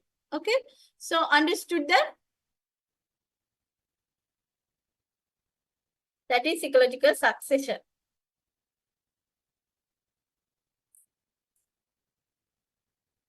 Succession can be two major types. One is primary succession, the other type is secondary succession.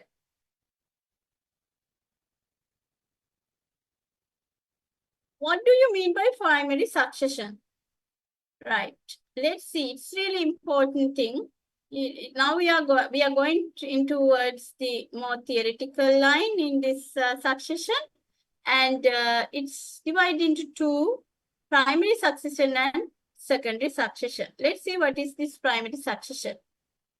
Here you can see this bare rock, right? Bare rock, and there's nothing in the ground, and even you can't see the soil on this rock. There is no soil. It's a bare rock, just a rock, right? But with the time, this rock subjected to weathering and bacteria and lichens functioning, and they are doing their different processes they do on this rocky environment, so that they develop little by little, they develop kind of a soil on the rock, right? So on that small depth of the soil, on that soil, particular small plants like mosses and very tiny teeny plants, they started to grow on the rocks. You know, some you can see that on the rocks there are some plants, right? Very hard rocks, plants growing.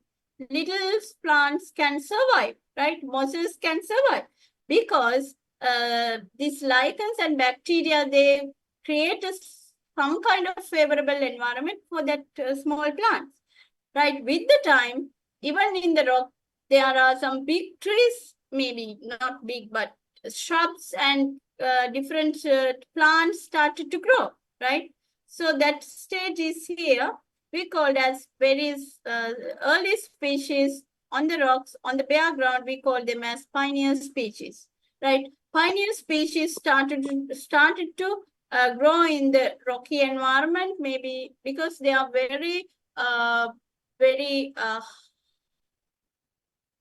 They are very tolerable species to the harsh environment. They can tolerate very harsh conditions there, right? So even they can tolerate this very small soil depth.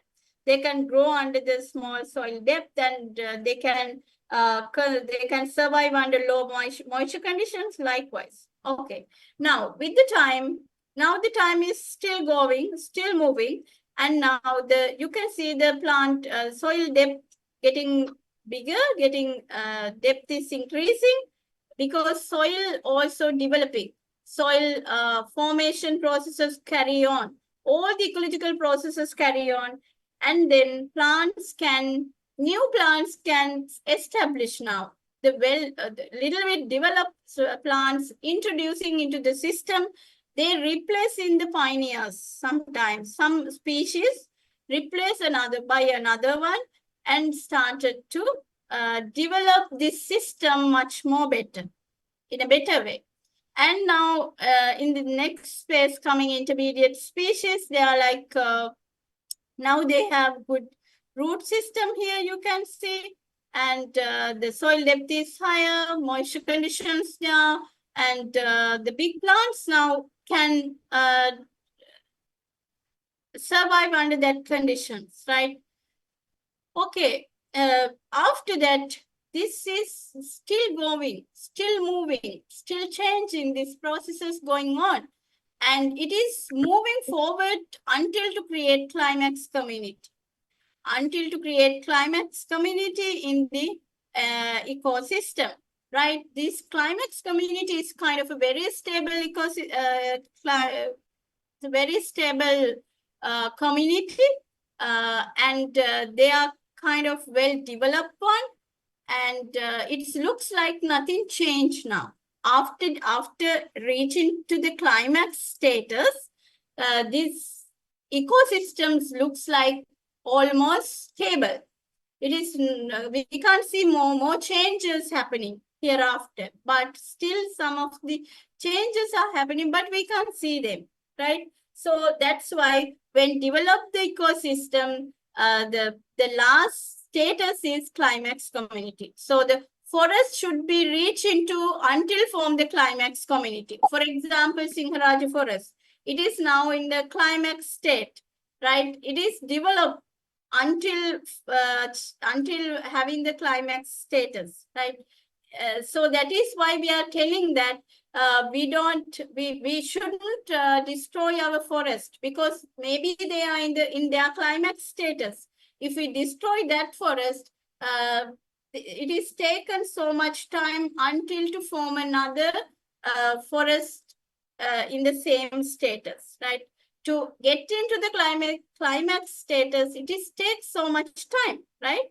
So if we destroy the forest, we lose everything, right? That is why this deforestation is not good, because we are changing everything, every climax status, and coming back into the here, and going to the climax state.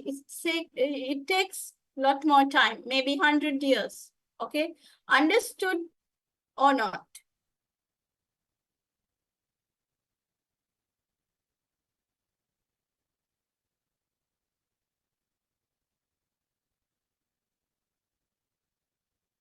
If you have questions, let me know.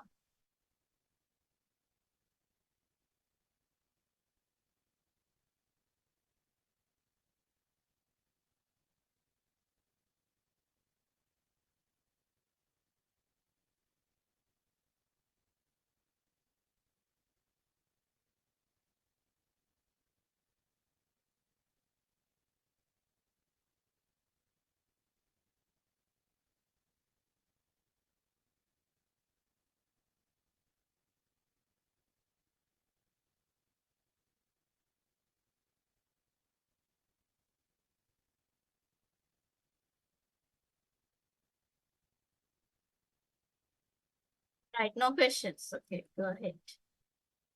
Then, now you know the succession started with the pioneer species such as mosses, maybe different lichens, mosses, those kind of things, and small weeds. All these are pioneer species, right?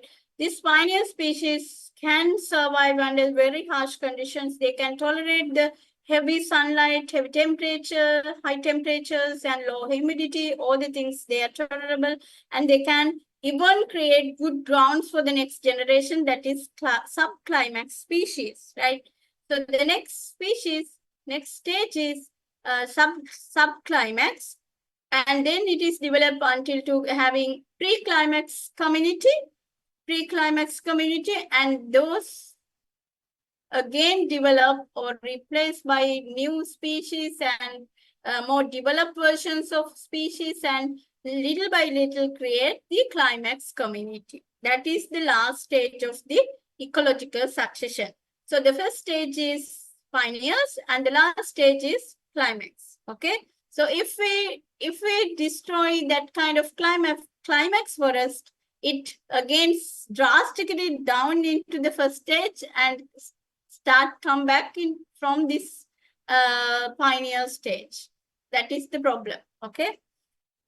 So that's why we have to conserve the climax type of forest, not destroy them.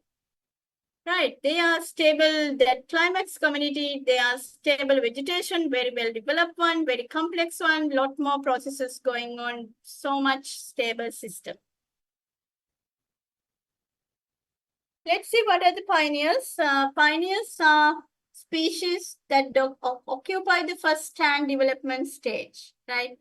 So they are first colonized in the new habitats, maybe created by the disturbance or maybe available rock areas, bare lands. They first started to colonize this pioneer species, right? So two groups of pioneers can be seen in this ecological succession. In the primary succession, there are pioneers. In the primary succession, they are lichens, mosses, and grasses. All those are pioneers in primary succession. And pioneers of secondary succession also there. Let's see what is the secondary succession and understand what is that.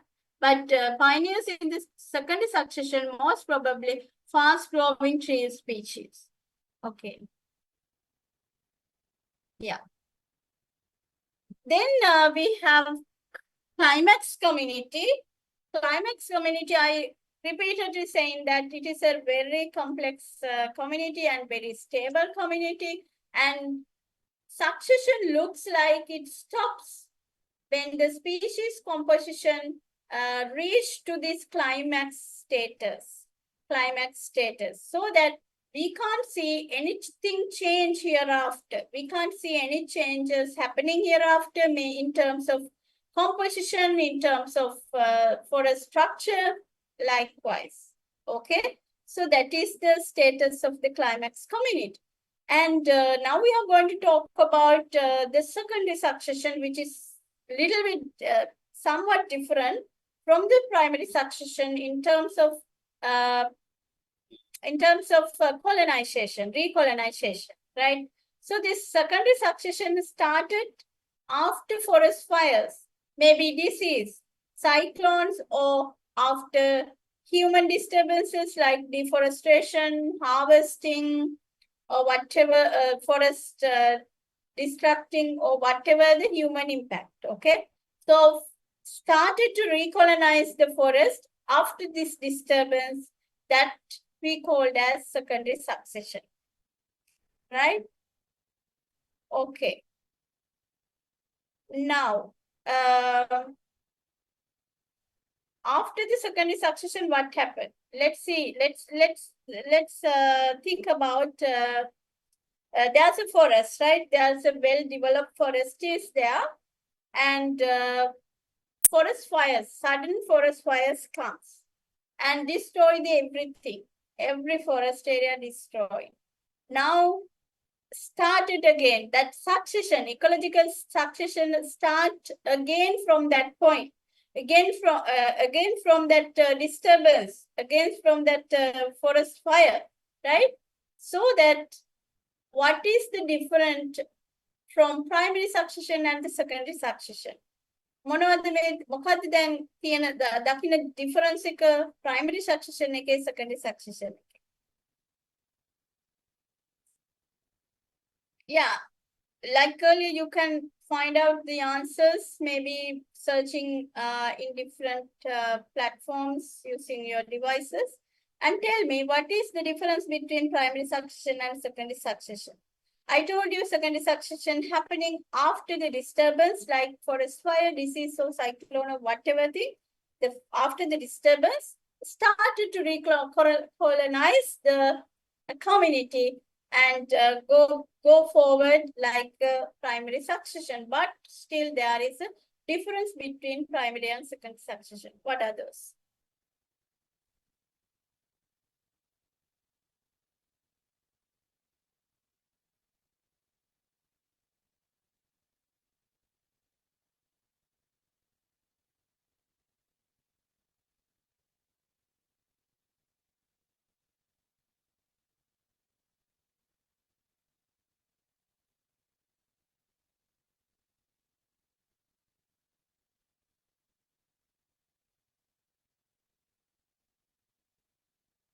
Your answers, please put into the chat box.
මොනවාද differences primary and secondary succession වල තියෙන? මට ඔයාලා කියන්න.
Okay, I got good number of answers. Let's see one by one. Okay.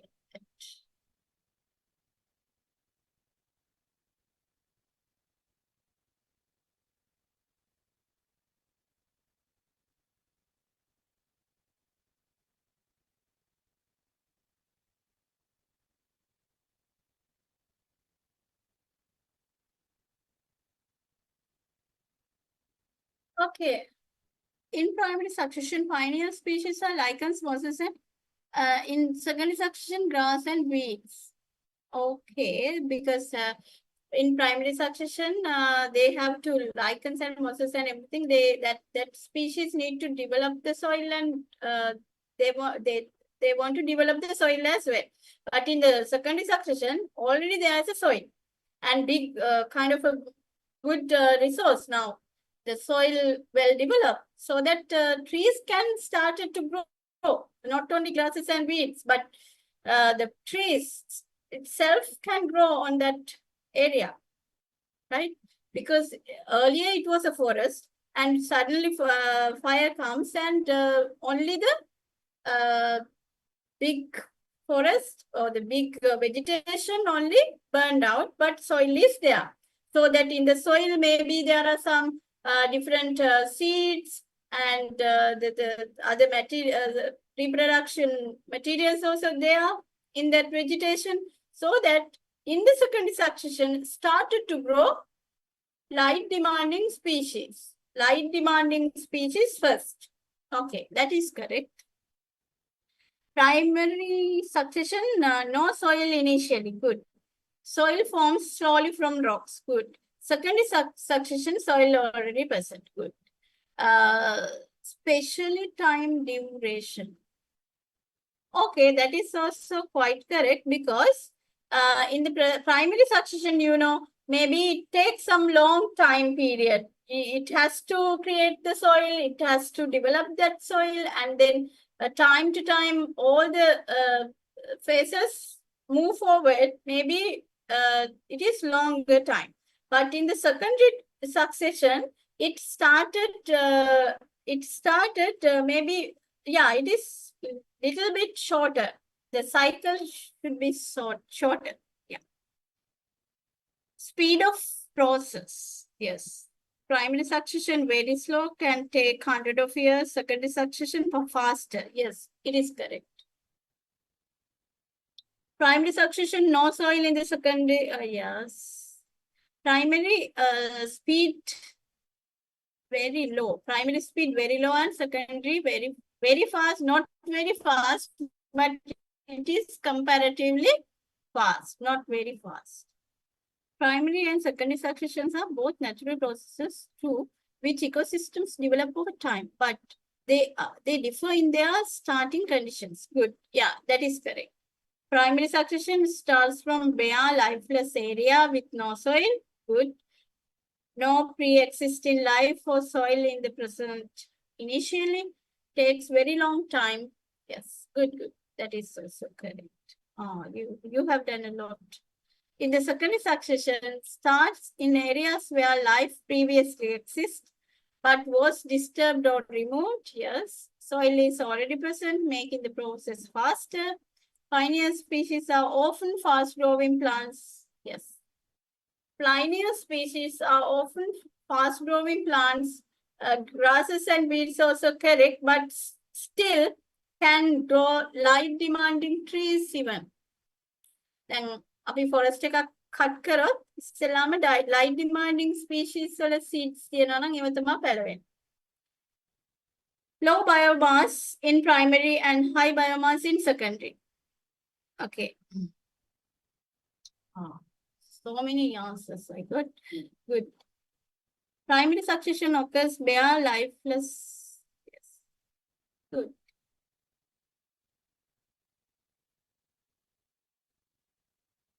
Okay. All right. Everyone, you all done very well. Thank you for your answers. They are quite nice answers and very good answers. Okay. Right. We will go ahead with that to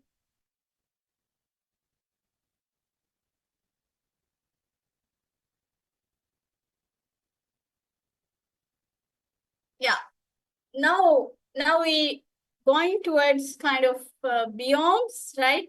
That means collection of different ecosystems. Collection of different ecosystems, especially they are very confined to the biomes. They are very regional type of ecosystems, right?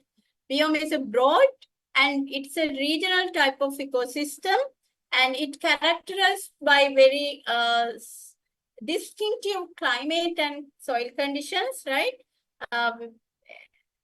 Very unique climate and soil conditions they have. The particular biome has a very unique climate, and that soil conditions quite unique compared to others. So that is a regional type. Okay. So, and they have a biological community adapted to that climate conditions and soil conditions, right? So that kind of thing we call as a biome as a whole, right? So we have in Earth 8 major biome types in the world, right? Here you can see we have tropical rainforest even in Sri Lanka, India, and other kind of tropical countries. We have tropical rainforest. And in the desert area, deserts also kind of a biome. And temperate rainforest, temperate deciduous rainforest, and in icy area we call them as tundra, and taiga forest are there, chapel forest. Likewise, there are 8 different biomes in the world, right? Here you can see different ones.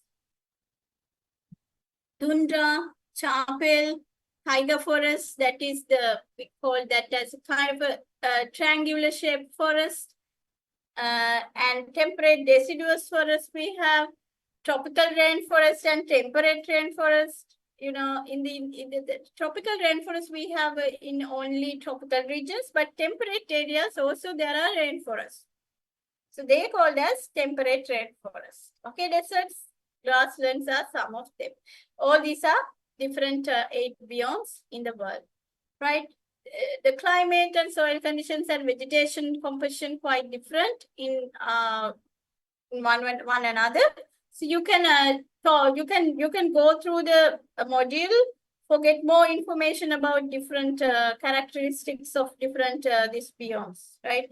I'm not going to go through that detail because it's a kind of information. For your information, I provided all the things, so you can just read them and go through and understand. Just for information, you can go through them, right? So these are the major things, right, in that chapter. Yeah, you want to do.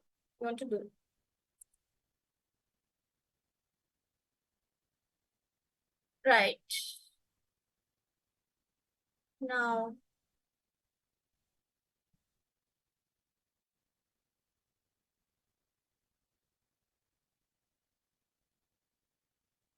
yes. Where is our...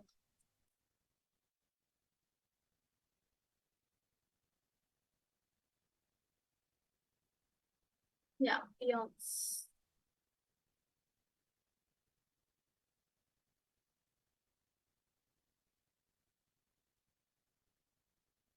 This is the 3rd chapter.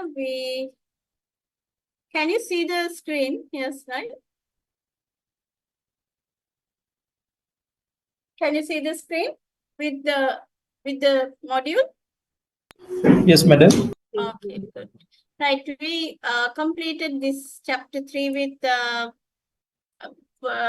functional levels and the conservation status, red data book, IUCN criteria, ecological niche, all the things, right?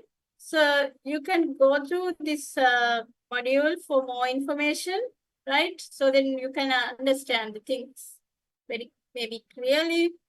And yeah, I'm here to guide you along this module, right?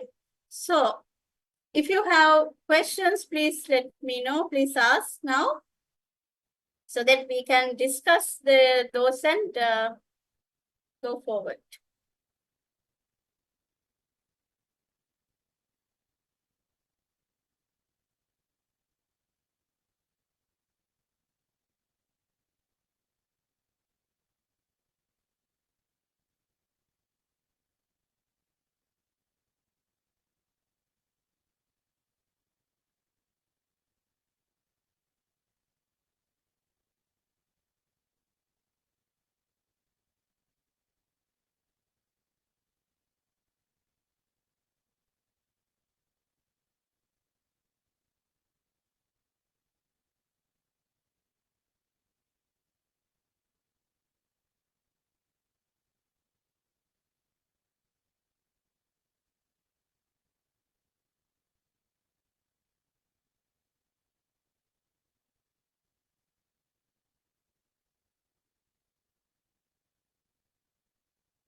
Yeah, while you some questions are asking, right? Yes.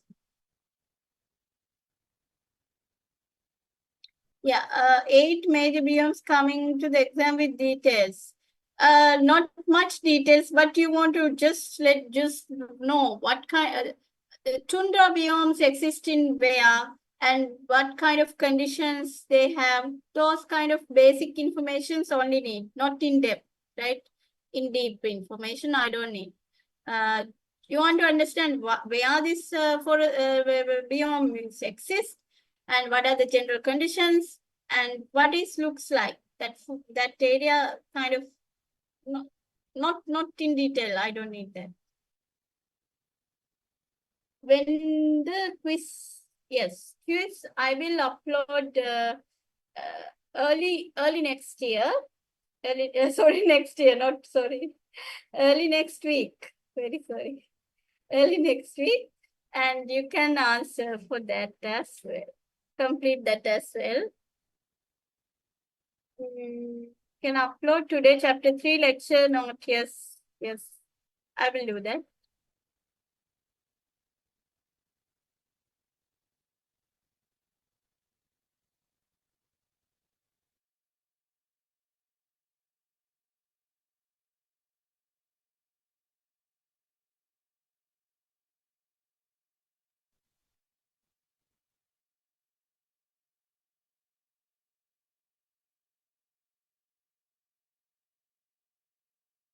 Right. Please upload today the chapter 3 lecture note. Yes. What is previous morning lecture? Oh, okay, right. Yeah.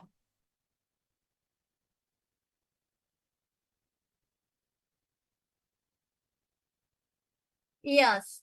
In the home assignment, I need only 10 pages, right? Maximum 10 pages enough, right? But it should be a handwritten one. It should be a handwritten one, 10 pages enough. And it should be no one please copy from each other, because last time I got exactly similar 2 assignments, I failed them, right? Don't get that risk, right? If you have a copy from another one, you both fail, right? That students lose, they failed, okay? So I'm that strict, so don't do that. Don't copy.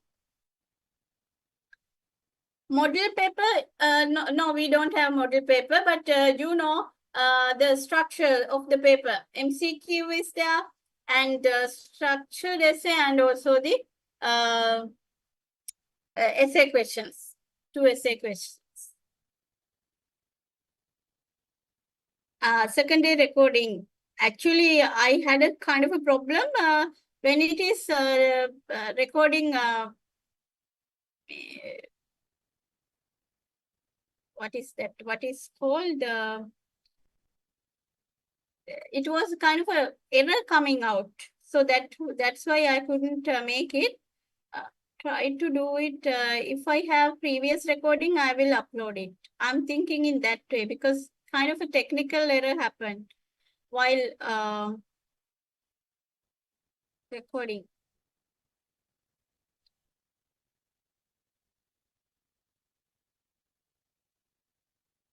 25th is the exam date.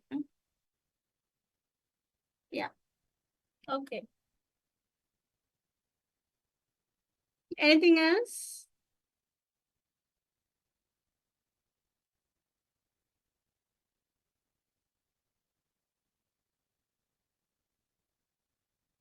Okay.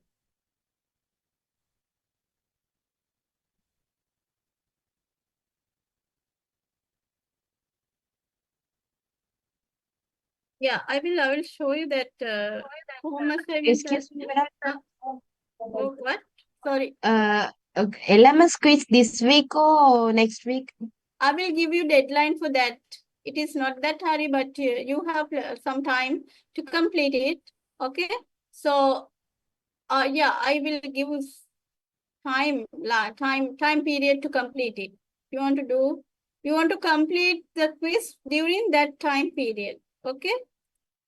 Okay, Miss. Thank you.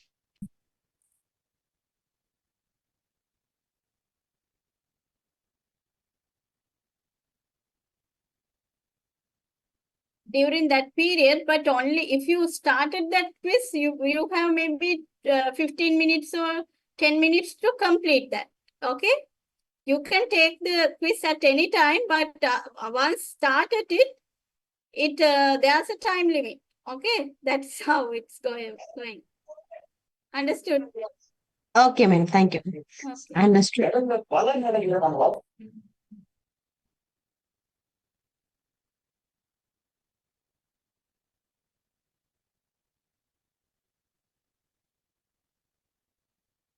Have you seen the home assignment here?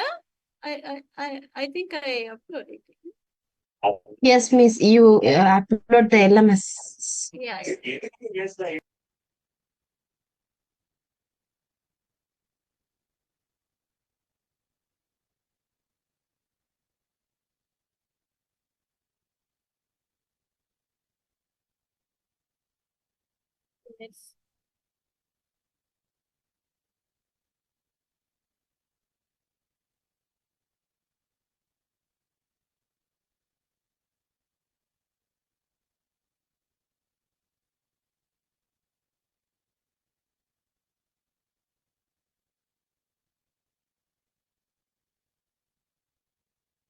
Yes, home assignment is there, no?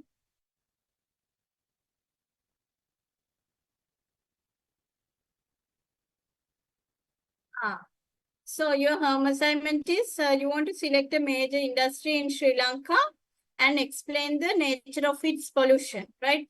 Select kind of a major industry. Maybe you can select textile industry. Maybe you can select the mining industry. Likewise, you can select the major industry and then explain what is its nature of pollution. And you want to suggest then the next one you want to suggest and what are the remedial measures to minimize the pollution from that industry. Okay. So that is the assignment. You go have 10 pages, handwritten one. No copy, no, don't copy from each other. If you copy it, you have to do the exam again. That means you fail. You will fail. Okay? Right. And now I will upload that today lecture as well. No? Okay. Before winding up, I want some kind of feedback on teaching as well.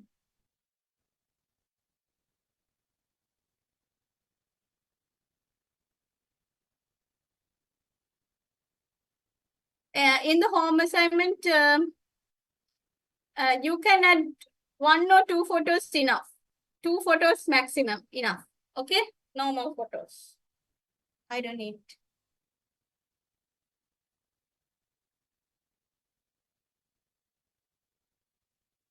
Okay. Right.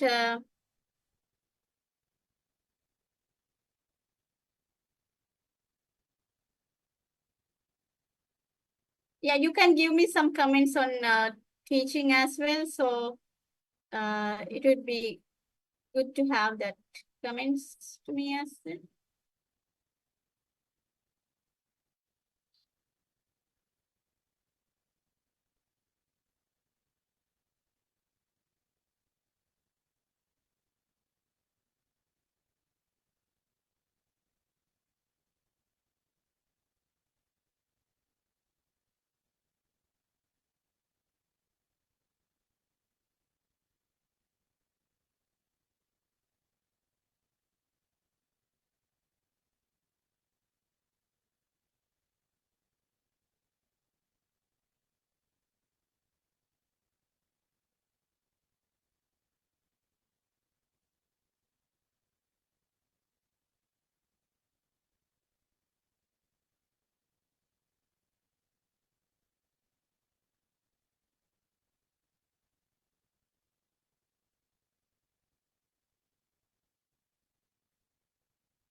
Right.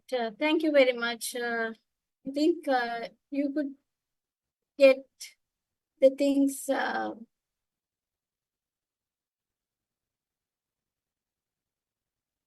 through the contact sessions, and it would helpful, right?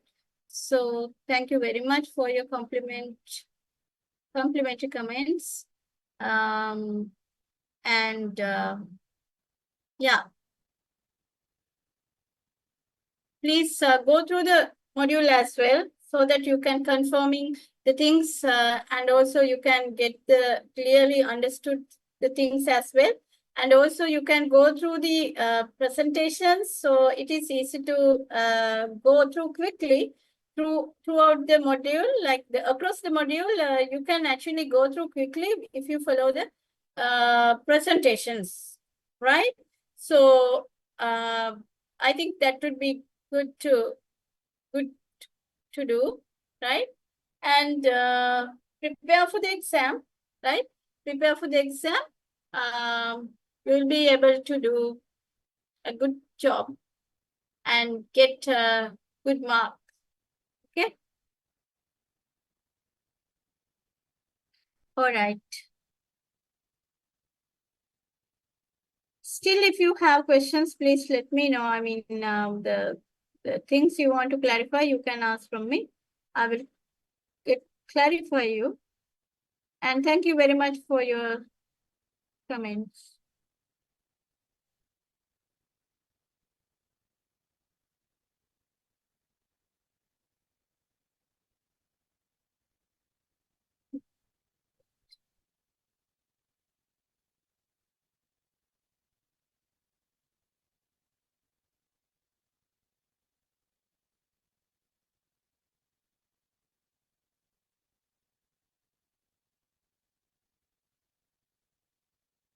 Okay, everyone, I'm going to wind up now. Thank you for joining, and I hope you got a lot more things, right? And so we will see you on the exam date physically, right? Okay, until then, see you. Bye.